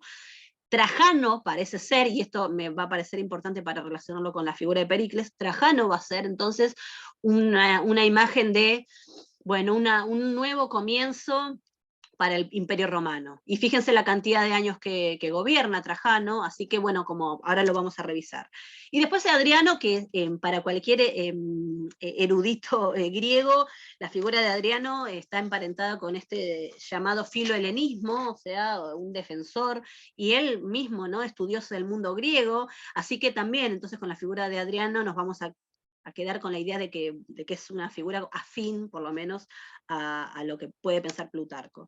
Entonces decíamos de Trajano, obviamente el hit que podemos señalar respecto del gobierno de Trajano es que llega el Imperio Romano a su máxima extensión, ¿no? El famoso mapita esto del 117, y contamos con, acá les pongo, bueno, el foro de Trajano, o sea, digo, es un un gobierno, como les digo, que lo que parece brindarle a Roma es un periodo de nueva tranquilidad, un nuevo surgir ante todas estos otros gobiernos que mencionábamos antes, y contamos con elementos literarios que nos pueden ayudar también a reforzar esto, que es obras como la de Plinio, que tiene un panegírico a Trajano, y Dion Crisóstomo, que tiene discursos en los que, bueno, se dan alabanzas a la figura de Trajano. Entonces, ¿qué pasa con Plutarco? De Plutarco tenemos ciertas dudas respecto de si tuvo o no relación con Trajano. Algunos van a hablar de que Plutarco incluso llegó a conocerlo a Trajano. Hay una obra de Plutarco que hoy día está bastante disputado si es efectivamente o no de Plutarco, parece una obra que es espuria, que no es de Plutarco, y que en ella Plutarco llevaría a cabo una alabanza a Trajano, pero yo no la querría considerar de Plutarco porque me parece bastante dudosa, pero hay algo ahí que se supone de buena relación entre Plutarco y Trajano. Y para cerrar, respecto a la figura de Adriano, vieron que dijimos, Plutarco muere para aproximadamente el 120 o 127, no estamos seguros, entonces hay varias dudas también respecto de cuán fue la relación entre Adriano y Plutarco, pero ¿qué vamos a destacar de Adriano? Y probablemente, bueno, algo de esta última época de la vida de Plutarco haya vivido de esto, que es el famoso filohelenismo de Adriano, que se los resumo rápido. Quienes hicieron el curso conmigo el año pasado, estudiamos la biografía de Teseo y vimos enormes relaciones entre la forma en la que Adriano retoma el mito griego de Teseo. Vamos a ver algunos ejemplos más, pero a ver, Adriano vino a Atenas un montón de veces, estuvo viviendo en Atenas, fue ciudadano ateniense, y de él tenemos una serie de construcciones que son de su época, ¿no? En Atenas. Acá tienen, por ejemplo, el templo de Zeus olímpico, hay otro templo a Hera. Acá tienen esa inscripción, es una inscripción que está donde se ve como el nombramiento de Adriano como arconte en Atenas, la biblioteca también, ahí les pongo la imagen, en la Acrópolis, un nuevo acueducto, las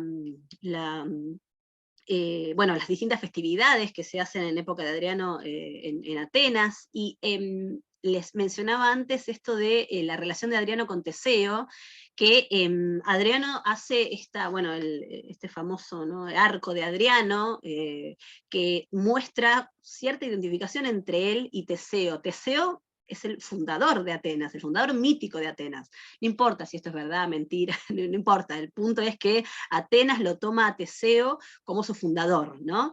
¿Y qué hace Adriano? Y Adriano se muestra a sí mismo, por lo menos esto es lo que nos da la evidencia material, como un nuevo fundador de Atenas, porque fíjense que entonces es el arco de Adriano en Atenas, que tiene dos lados. En un lado dice, esta es Atenas, la antigua ciudad de Teseo, y del otro lado dice, esta es la ciudad de Adriano y no la de Teseo. Entonces es como esta nueva, ¿no?, este nuevo comienzo de Atenas a partir de Adriano, por lo menos, insisto, es algo que se colige como a partir de lo que venimos viendo, de los distintos testimonios sobre Adriano y de la evidencia material. Bien, entonces, yo ahora, por las dudas, bueno, entonces miren de nuevo esto que se decía, ¿no? Vida de Plutarco y redacción de las vidas paralelas, ¿ven? O sea, Nerva, Trajano y Adriano parecieran contemporáneos a la redacción de las vidas, y los otros emperadores los podemos ver como, en todo caso, lo que nos permitiría entonces pensar en ellos es simplemente como si Plutarco piensa en ese pasado anterior a Nerva, quiero decir, anterior de ponerse a publicar las vidas, y si eso no tiene cierto efecto, digamos, de necesidad de mostrar también esta inspiración de estos héroes respecto de su contexto, porque es necesario, digamos, como un renacer de Roma. Y tal vez la figura de Trajano sea la que concita eso, ¿no? Es a pensarlo. No les digo más porque es muy poco lo que el propio Plutarco opina con nombre propio, como decíamos antes, pero por las ideas políticas que va colando en sus obras, se puede pensar bastante eso. Bueno, entonces, resumiendo este contexto imperial, ¿no? O sea, a ver, nosotros tenemos el conflicto que, desde el punto de vista político, que tenemos que pensar es que Plutarco, como dijimos, es un hombre que escribe en una provincia romana, con todas las limitaciones que eso implica, ¿sí? Eso por un lado. De la mano de esto vamos a contar con el filohelenismo de algunos emperadores romanos. El caso de Adriano es uno, mencionábamos, bueno, que incluso a Nerón se lo podría ver como un filoheleno, pero esas son relaciones que van y vienen, ¿sí? No podemos decir que haya habido una continuidad, una sostenida actitud filohelena de parte de los emperadores romanos, pero sí se suele hablar de un momento en el que, ¿qué hace la política romana? Se vale del mundo griego para darse prestigio. Entonces los eruditos romanos, y Plutarco entraría en esta categoría, los eruditos griegos lo que hacen es, bueno, les sirven a los romanos y a los políticos romanos para, digamos, cimentar entonces su imagen poderosa, porque entonces se ven asociados con figuras que son estas figuras por ejemplo, en el caso de Plutarco, es un biógrafo que nos habla del pasado griego, antiguo, entonces eso le da prestigio al propio presente. Ahí es lo que se suele comentar de parte de la biografía, es que en realidad es algo así como a los griegos de esta época no les queda otra, que, bueno, ofrecerle a Roma su bagaje cultural y bueno, adornar Roma dándoles como esta aura de erudición y de refinamiento y de elegancia que dan los griegos a los romanos, y es la forma que tienen los griegos de acomodarse a esta situación de no tener autonomía que antes tenían, ¿sí? Bien, y bueno, algo comentamos de esto, pero el fenómeno suele inscribirse dentro de una categoría teórica que es la que se denomina la aculturación, pero una aculturación inversa. ¿Por qué? Porque Roma domina podríamos mencionar, ¿no? Desde la batalla de Corinto, más o menos, que ya tenemos a Grecia subyugada al poder romano, desde el punto de vista político. Ahora bien, los romanos adoptan a esta literatura, cultura, artes del mundo griego para esta época, y entonces es un caso muy curioso en el que el dominado es el que termina influyendo desde el punto de vista social, desde el punto de vista cultural, en el dominador. Esto es lo que ya algo Horacio en la famosa epístola menciona, lo de la Grecia conquistada, conquista a Roma, que Roma es algo así como rústica, agreste, y Roma termina subyugada a Grecia, a quien había dominado. Entonces es un curioso ejemplo de, yo les pongo este nombre que es, bueno, puede ser sometido a crítica, pero que se suele mencionar, que es el de la aculturación inversa. No es el dominado el que impone su cultura, sino al revés. Y bueno, algo que va a aparecer en los textos de Plutarco como valor, y que por eso yo recién les mencionaba todos estos ejemplos de emperadores romanos, que son el concepto de paz, eirene, y de homonoia, la concordia, eirene y homonoia, como dos virtudes con las que tiene que contar el emperador, el gobernante, que son entonces valoradas en general en la literatura de esta época, y lo vamos a ver puntualmente en el caso de Plutarco. Por eso me parecía bien como hacer el recorrido histórico. Y entonces por eso yo les mencionaba, después uno podría ver en la propaganda política de Trajano algo de estos conceptos, apropiación de estos conceptos, y que, bueno, está curiosamente en consonancia con lo que Plutarco propicia como valores para un buen gobernante. Lo vamos a ver también con Pericles, eso. ¿Qué pasa de eso con ¿Te Pericles? puedo hacer una consulta? Sí. A mí me había quedado grabado, yo hice un seminario de letras sobre Eurípides hace unos años, y justamente la profesora comentaba esto que estás comentando vos, pero la cuestión genealógica, digamos, se asociaban a los troyanos, digamos, como que nunca hubieran reconocido, digamos, una génesis ateniense. ¿Esto era así? Digamos, ¿tiene sentido esto que te estoy preguntando? De parte de los romanos, no, o sea, los romanos, claro, está bien, sí, los romanos son romanos, los romanos además para esta época son imperio, o sea que el punto a partir del cual usan a los griegos es como si fuera el de, desde el punto de vista político lo estoy pensando yo, ¿no? Aliarse con ellos y de emparentarse con ellos, pero va a ser un problema de todas formas, no está mal tu pregunta, va a ser un problema, porque y esto se ve igual, yo rastreo esto, recién lo mencionaba a partir de Horacio, o sea, época imperial, pero ya en época republicana, si uno lee Cicerón, ya en Cicerón el problema que tiene un erudito de época republicana es cómo hacer para que esa literatura abundante del mundo griego y que es abrumadoramente influyente para la época romana, no entra en pugna con la propia romana. O sea, y eso yo no sé si tiene solución justamente. Creo que es la tensión con la que viven los romanos a la sombra, entre comillas, de Grecia. Y esto no lo digo, a ver, por las dudas aclaro, no lo digo en contra de Roma, o sea, Roma tiene para época imperial, después va a tener uno de los más grandes poetas de la literatura occidental, como es Virgilio, o sea, nadie podría decir que Virgilio está por debajo de nadie, pero uno no puede soslayar el hecho de que Virgilio existe porque existe Homero.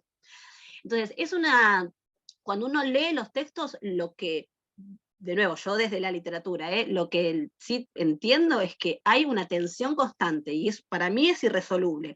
Pero en época imperial, entonces lo que sucede es esto que yo mencionaba, que entonces bueno, con Trajano hay muchos ejemplos de esto. Trajano tiene de repente algunos de los denominados sofistas, que bueno, sí, entonces se junta con ellos y lo tiene como para sí, bueno, si tiene que ir a la corte de algún monarca extranjero, se lo lleva, y esto le da como un aire de refinamiento Analia. Sí. No, además hay que tener en cuenta que en la parte oriental del Perdón, ¿quién imperio... estás hablando? Perdóname que no te veo el nombre. Diego. Perdóname. Diego, perdóname, Diego. Diego. Sos el que dice Galaxy, ¿no? Galaxy J2. Está, sí, porque tengo un problema y no pude entrar por la computadora. No, yo porque para conocerte, Diego, sí, por favor, sí. No, que la parte oriental del imperio, la estructura administrativa romana se montó sobre las anteriores estructuras helenísticas griegas. Entonces, el griego siguió siendo de uso administrativo en la parte oriental del imperio, junto con el latín, es decir, toda la estructura administrativa de la parte oriental es griega. Entonces, también hay como una necesidad estratégica de parte de Roma de demostrarse como continuador de esos imperios helenísticos que venían, que de hecho toda la representación, la forma en que los emperadores romanos se representan, tiene también mucha influencia de los reyes helenísticos del Mediterráneo Oriental. Entonces hay también una necesidad política, sobre todo administrativa, en la parte oriental del imperio, de mantener ese vínculo con lo griego. Eso nomás quería comentar. No, excelente. Sí. Yo lo estaba pensando más desde lo literario, pero viene bárbaro tu observación, Diego. Sí, absolutamente. Sí, por eso digo, o sea, la relación, ahora volviendo a tu pregunta, José, de lo del origen de Roma, a ver, es efectivamente, bueno, los troyanos... la construcción troyana del origen de Roma igual es tardía, o sea, es un invento, ¿no? O sea, en un momento se dieron cuenta de que les venía bien hacer ese vínculo, es tardío, es un invento, básicamente. Si uno rastrea las fuentes, lo inventaron en algún momento, se dieron cuenta, esto funciona, ok. Y por otro lado, bueno, no me quiero meter en eso, pero hay algo también de que es tardía y no estoy... Por lo que leí, que no es mi especialidad, pero te lo dejo como por si te interesa el tema y después retomo, no se sabe hasta qué punto es una invención literaria. y que la memoria cultural romana, el romano a pie, no cree en eso. Y que eso sería, o sea, por eso el ejemplo de Virgilio es claro, ¿no? La literatura, los eruditos de romanos arman eso, pero es posible, yo después me voy a fijar, creo que tengo un artículo a mano de eso, de una autora que indaga esto, que es muy difícil porque no tenemos del todo, o sea, hay un montón de fuentes de los analistas romanos perdidas, o tenemos muy poco, pero algo se puede rastrear también en los ritos, en lo que se puede rastrear es porque los ritos no tenemos evidencia material para reponerlos más que lo que los propios textos nos pueden decir para que nosotros pensemos en si eso se creía o no, pero se da la sensación de que el romano de a pie no creía en ese origen troyano, digamos, ¿no? Entonces, bueno, eso lo dejo como si después querés te puedo pasar algún artículo en el que habla de eso. Y retomando con Roma y Grecia, yo ahora estoy pensando, de nuevo volviendo a Plutarco, que es mi autor, que Plutarco justamente trabaja el inicio, tiene la biografía de Teseo paralela con la biografía de Rómulo, y hay un momento en el que Plutarco dice más o menos algo así como, digamos, no lo dice, a eso voy, no lo dice, pero da a entender como que en un punto, bueno, sí, ese origen de Roma está demasiado asociado a los orígenes de Grecia, porque siempre le encuentra algún vínculo, no, porque tal pueblo que se llama así, y esto en griego es tal cosa, y todo el tiempo hace eso, por ejemplo, Plutarco. Entonces hay algo que ahí es, de nuevo, son las fuentes las que nos hablan de esto, pero bueno, hay algo de querer homologar a los dos pueblos, y hay una idea muy de los autores de esta época, de época imperial, de plantear, como que es mentira, por supuesto, pero bueno, como que los romanos y la lengua romana que deviene de la griega, que eso, de nuevo, o sea, se piensan cosas del estilo, que la conclusión a la que hay que llegar es que es parte de este reacomodamiento del mundo griego y de la cultura griega a esta situación de dominación. No tenemos, o sea, por eso yo no sé si lo mencionaba recién, perdón, porque justo estoy dando otro curso en donde estoy trabajando temas similares, pero la idea es, los griegos hacen de la necesidad virtud, no tienen ya poder de acción política seria, digamos, porque a lo sumo lo que tenemos son pequeños gobiernos locales, y a los que los romanos les dan cierta libertad, pero hasta ahí. Entonces lo que hacen los griegos pareciera ser esto, bueno, se crean esta imagen de asociación como que ellos son los primeros, de que ellos son aquellos de los que deriva después todo lo romano, etc. Y los romanos, bueno, mientras esto les sirva, el romano es muy práctico, si les sirve, como de, bueno, un poco lo que decía Diego, funciona, va bien, lo usamos. Pero bueno, después si no, José, te paso algo de bibliografía sobre esto. Sí, Emanuel, te escucho. Sí, perdón, como para agregar antes que nos vamos del tema. ¿Sí? También esta es una época en la que el vergetismo está entrando mucho en las ciudades griegas, y esto lleva también a eso de ir resaltando los localismos, las ciudades, las tradiciones, ya de una mirada distinta. No me acuerdo qué autor estaba leyendo el otro día, que para nosotros en historia es algo totalmente distinto, porque teníamos esa concepción de la polis y la decadencia después de Alejandro. Y bueno, estos nuevos planteamientos que dicen que en realidad la polis siguió hasta Roma, que en realidad Roma fue la que trajo este proceso de aristocratización. Ajá. Y eso fue lo que hizo, o sea que el vergetismo en sí fue un poco por a estas aristocracias locales de las polis, darles esa necesidad del título, y de ahí separar la idea del ciudadano, de la democracia que no la tiene el romano en sí. Claro, sí, claro, gracias, Emanuel. Sí, yo en todo caso, como también una reflexión general que hago de esto es que uno tiene una visión, o sea, yo acá además nos estoy simplificando años y años de historia, y es difícil, cuesta, pero también hay algo respecto a esto que mencionaste, lo de las polis, que hay una idea muy colonialista, si se quiere, de ese esplendor griego, y que después, bueno, sí, la democracia y la polis, bueno, llegó su momento de auge y después de decadencia.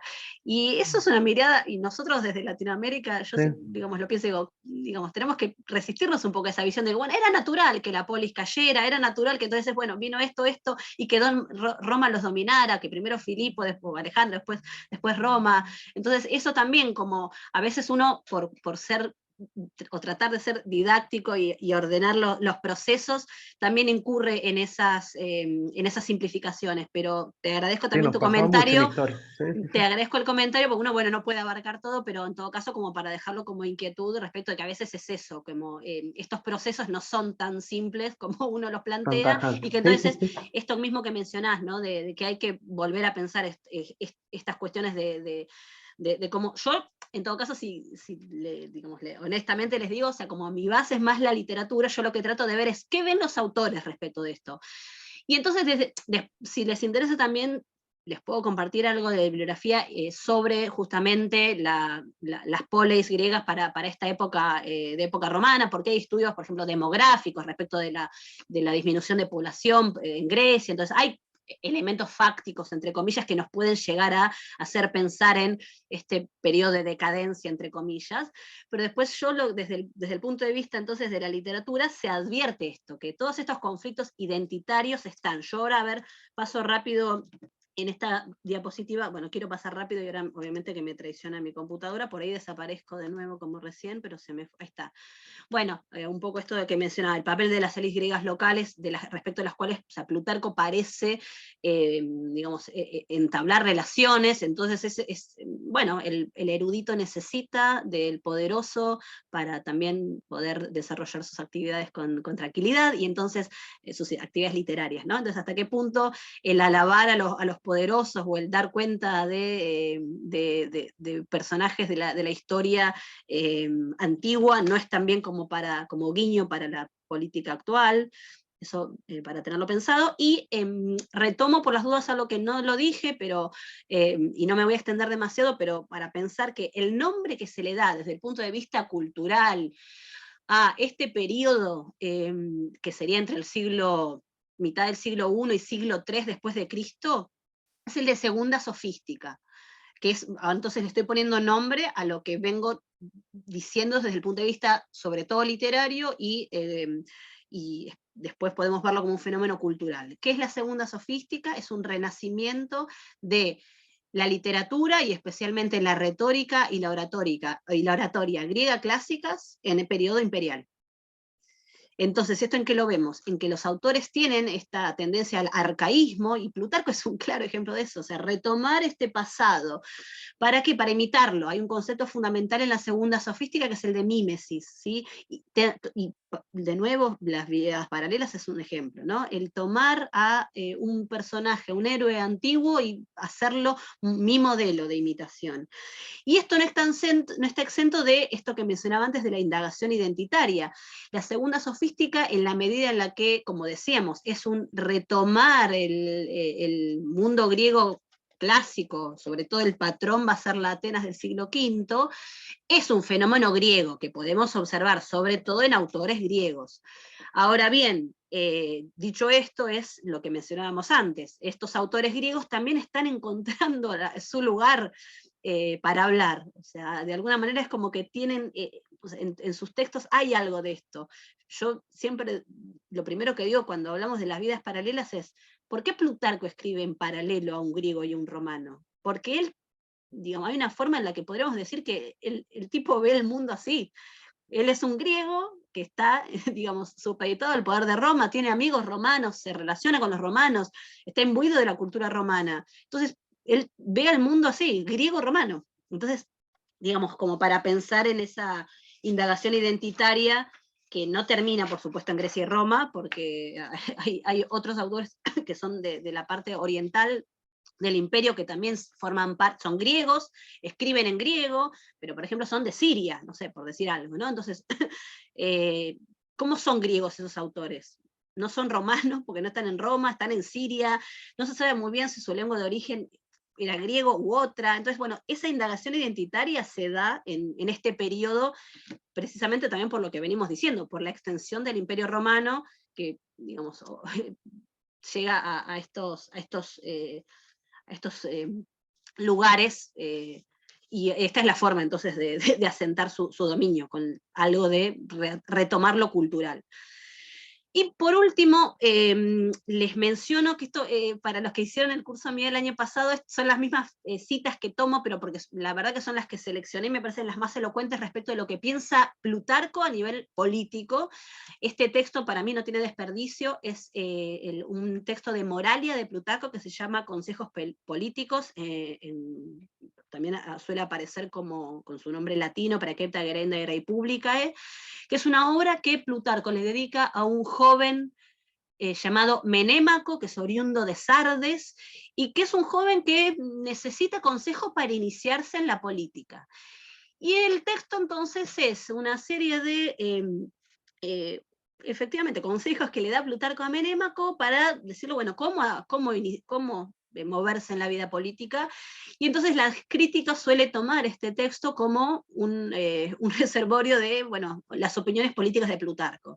Hay muchas discusiones respecto de si esto efectivamente lo podemos ver así, porque si le está hablando a Menémaco, o hay un guiño a otros políticos, o hay un guiño a otro tipo de personajes. Yo creo que sí, que lo podemos leer como un tratado político en general, porque miren qué tipo de cosas dice Plutarco, por ejemplo, ¿no? Dice acá en 814 a 10, es posible moldear el carácter y hacer prudentes a los contemporáneos, refiriéndoles hechos pasados de los griegos. O sea, son los griegos los que le van a dar el modelo al político actual, ¿no? No los romanos, los griegos. Otro pasaje, es necesario no solo mostrarse a uno mismo y a la patria irreprochables ante los dirigentes, sino también tener algún amigo en las altas esferas de poder, como un firme sustento de la política. Pues los romanos mismos son muy solícitos con los intereses políticos de sus amigos, y es bueno obtener frutos tomados de la amistad con el poder. Se observa claramente, ¿no? Y esto es un poco también espejo de lo que le pasa al propio Plutarco, ¿no? Hay una idea que en realidad es una idea que se da en Grecia de Filipo en adelante, pero bueno, ya para época romana, que me interesa ahora pensar en época romana. Cuando hay conflictos entre las ciudades griegas, va a intervenir Roma. Entonces acá lo que está diciendo Plutarco de algún modo también es, bueno, cuando dice lo de mantener la patria irreprochable ante los dirigentes, es Grecia no puede tener problemas adentro de Grecia porque interviene Roma. Entonces, fíjense cómo lo que se deduce acá es que la mirada política de Plutarco digamos, es contextual, o sea, está mirando, es que esto es un problema, o sea, no nos peleemos entre los griegos porque viene Roma a meterse. Bueno, esto ya la historia se lo ha demostrado también. Entonces, esto está en la cabeza de Plutarco, ¿sí? Después, otro ejemplo, y termino con este, aunque se haga la patria manifiestamente dócil con los dominadores, sin embargo, no se la debe humillar aún más, ni, si ya tiene el pie atado, oprimirle además el cuello. Esto es, bueno, no nos humillemos tanto, seamos dóciles con los dominadores, y se expresa en estos términos, ¿sí? O sea, bueno, no nos humillemos tanto, no pongamos además el cuello si ya tenemos atado el pie. Bien, y bueno, acá dejo alguna bibliografía que la dejo en la presentación de PowerPoint. Vamos ahora a ver, bueno, son y 49. Yo dejaría ahora acá para que ustedes, bueno, ya fue mucha información por hoy. La idea sería la semana que viene continuar con la presentación de las vidas paralelas y ya arrancar con Pericles.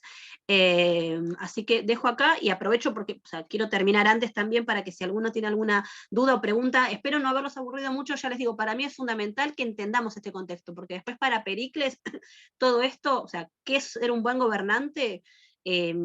Todo esto va a estar, ¿sí? O sea, con muchas dudas, porque como decimos, Plutarco no dice todos los nombres propios. Acá cuando habla de lo de quienes dominan, no dice nombres propios, pero bueno, él tiene eso en la mente, que su situación es esa.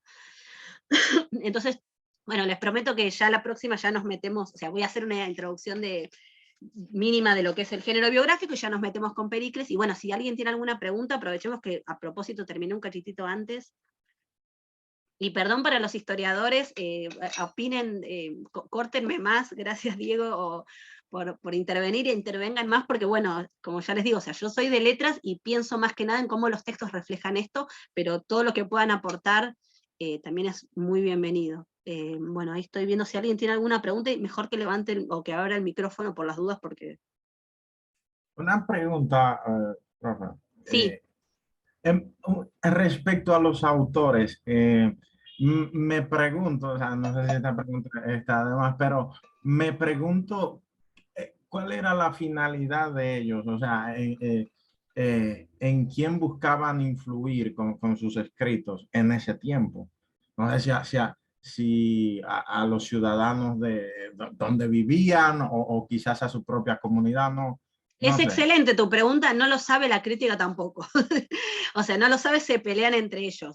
Yo te respondo puntualmente para el caso de Plutarco porque es lo que más conozco, pero lo vamos a ver la semana que viene de todas formas, que es que hay un destinatario concreto en los textos, que es las personas a las que Plutarco les dedica su obra. Y esos en general son todos políticos romanos, influyentes.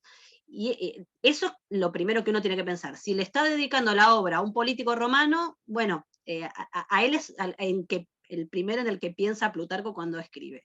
Pero después, bueno, obviamente, lo que supone la crítica de manera general, y esto también lo vamos a ver cuando introduzcamos biografía, es que, por ejemplo, para el caso de las biografías, la biografía tiene un destinatario en general erudito, o sea, ya ahora no particular del destinatario expresado, sino general, y en quién puede pensar un autor es, o sea, se piensa en un destinatario erudito, no el público en general, sino en alguien erudito, y cuando digo erudito, político, o sea, alguien importante, alguien formado, alguien que tenga formación, ¿no? O sea, los políticos tienen formación, para esta época, digamos, esto que yo mencionaba que es la segunda sofística. La segunda sofística se llama así porque retoma la sofística de Atenas del siglo V, ¿no?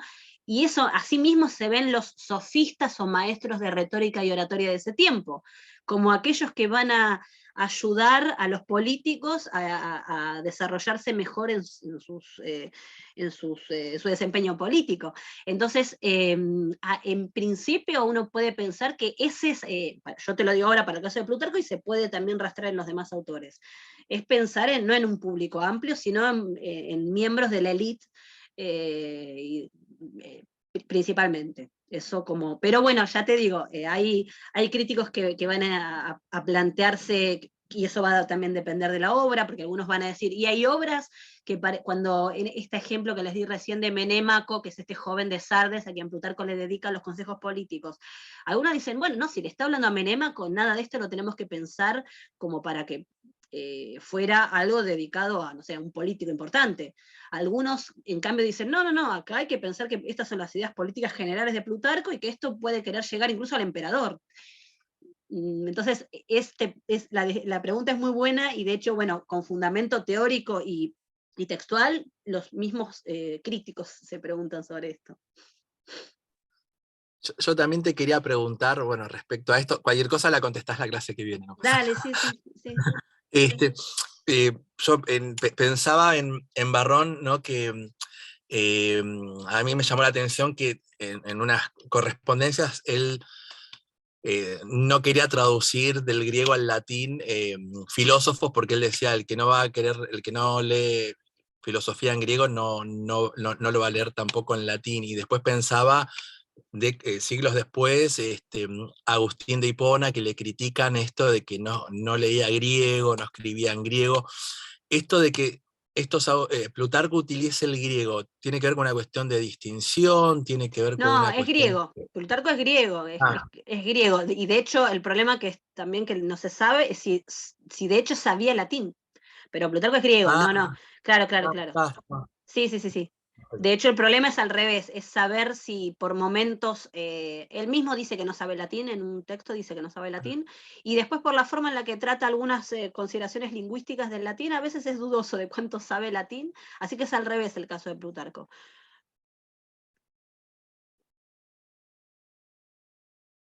Pero en general lo que tenemos que pensar, como así para responderte más ampliamente, José, para esta época es que los autores que escriben en griego es porque su formación es o sea, son griegos y así se identifican y esa es su formación. Entonces pasa por ahí la cuestión. La paideia griega en esta época, en los territorios que es de habla griega, digamos, es imperante y así es como lo tenemos que ver. Después, bueno, está esto de las consideraciones de tipo local, pero en general si escriben en griego es porque son griegos de algún modo. Si no es porque han nacido, porque su casa materna han sido griegos, es porque se han educado en la paideia griega. El caso de Luciano, Buenísimo. estoy pensando, Luciano de Samosata, hay dudas también respecto de si efectivamente algunos de estos autores, ya les digo, de otras zonas del imperio, dominaban tanto el griego de base. Escriben griego y se nota que saben griego, más griego que nosotros seguro, pero la No, duda es si... me sacás de la duda porque yo siempre tuve una suposición que era como el mandarín hoy por hoy en China, ¿no? Que digamos, para ciertos estratos tenés que saberlo sí o sí. Claro, sí, no. Sí.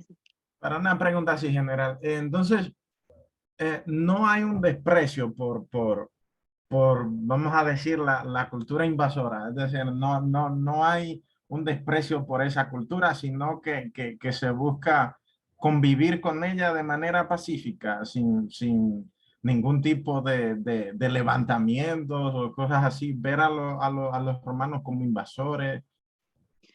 Claro, o sea, desde el punto de vista de los autores griegos, preguntás, en general, la pregunta que igual cabe es hasta qué punto eso es genuino y legítimo y hasta qué punto es parte de una estrategia. Eso es lo que yo por eso digo, yo hablo de los textos, entonces efectivamente hay elogios a los emperadores, o sea, de nuevo con las restricciones del caso, ¿no? Porque hay momentos en los que se puede y hay momentos en los que no.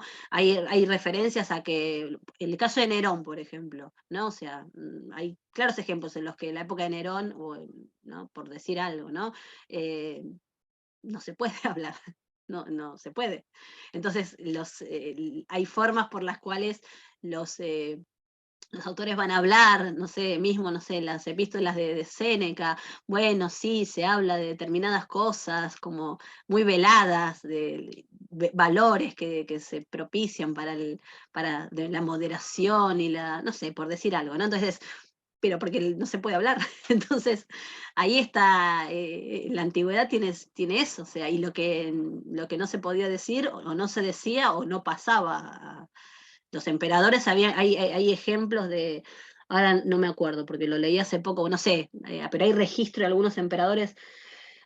Leí hace poco Flavio Josefo, por ejemplo, que dice, el emperador me leía los textos, me lee los textos, directamente, o sea, por decir algo. Entonces, bueno, si tenemos ese grado de control, ¿no? O sea, hasta qué punto lo que tenemos es lo que se pensaba del todo, algo se cuela, ¿no? O sea, yo entiendo eso, uno tiene que leer un poco con esa mirada, de que dónde se cuela. Te escucho, Diego, sí. Una cuestión de clases, es decir, cuando pensamos en la relación entre la élite romana con la élite griega, la aceptación viene más bien de la élite. O sea, esa aceptación pacífica del dominio romano, porque los autores que tenemos son Claro. de una clase social determinada. Si vamos, por ejemplo, en el siglo I a.C., el levantamiento de Mirtíades del Ponto, cuando las tropas de Mirtíades del Ponto empiezan a acercarse al territorio griego, las clases populares griegas salían a matar romanos o a perseguir romanos. Entonces, los testimonios que tenemos son los testimonios de la élite romana. Y respecto a lo que vos decías sobre los emperadores, en la vida de Alejandro se ve muy bien eso. Cuando Alejandro empieza a volverse un tirano, es cuando sus amigos, sus hetairoi, no pueden hablarle abiertamente. Eso lo muestra muy bien Plutarco con el asesinato de Clito. Es decir, cuando ya no pueden hablarle, ya no pueden expresarse libremente como lo hacían antes, ahí es cuando Alejandro empieza a ser más un tirano que un rey. Claro, sí, exacto. Y en todo caso, me viene excelente tu intervención, Diego, para cerrar con esta idea de que justamente nosotros vamos a ver, y con esto, para ya pensar en la próxima clase, y para los que no leyeron la biografía de Pericles, la lean también pensando en esto, cómo hace Plutarco, de nuevo, que es un hombre ya que está imbuido en ¿no? en este gobierno unipersonal, que es el imperio, y con estas características que decimos de, bueno, su vida está atravesada por este tipo de gobiernos, cómo plantea él la figura de Pericles, que es un gobernante en el seno de la democracia ateniense, y como yo se lo sugería antes, la democracia discursivamente, también esto lo podemos charlar, bueno, te voy a repreguntar, Diego, seguramente si estás la próxima. La democracia se piensa como, por lo menos lo que nos dicen los textos, como el gobierno de los muchos, como el gobierno del pueblo, etcétera, etcétera. Entonces ¿y Pericles qué pasa con Pericles? Ya con la frase que dice Tucídides de que es el gobierno del hombre más importante como Pericles. Y ahí hay un problema, porque ¿cómo lo lee Plutarco eso? ¿Está bien o está mal que Pericles sea esto? Sea el gobierno de uno solo. Lo estoy simplificando como para dejarles la inquietud a ustedes, no se resume todo en está bien, está mal. Pero de Pericles vamos a tener dos posturas, por lo menos así a grandes rasgos, que es la de un populista y la de un tirano. Y esas dos imágenes se dan desde época del propio Pericles, y esas son las fuentes también que va a usar Plutarco. ¿Pero con qué se queda Plutarco de eso? Y entonces, por eso yo decía, para mí este contexto que hicimos es precisamente fundamental para entender que la mente de un hombre del imperio no puede ser la misma que la de un griego del siglo V, no es lo mismo, por más que Plutarco haya leído a Tucídides. Entonces, bueno, eso es como, en todo caso, si les parece, cerramos acá con eso, y nos vemos entonces, yo después, ahora en un ratito, ahora en un ratito no, porque tengo que dar otra clase, pero después en un rato subo, les aviso, les mando un mensaje por el campus con los materiales lo que fue surgiendo hoy, y cualquier cosa nos mantenemos en contacto por el campus, y nos escribimos por ahí, y bueno, si tienen preguntas las retomamos la próxima, ¿les parece? Muchas gracias. Gracias, gracias a todos también por haber participado con sus intervenciones. Muchas gracias. Buen fin de, nos vemos. Buen fin de semana. Cuidado. Gracias.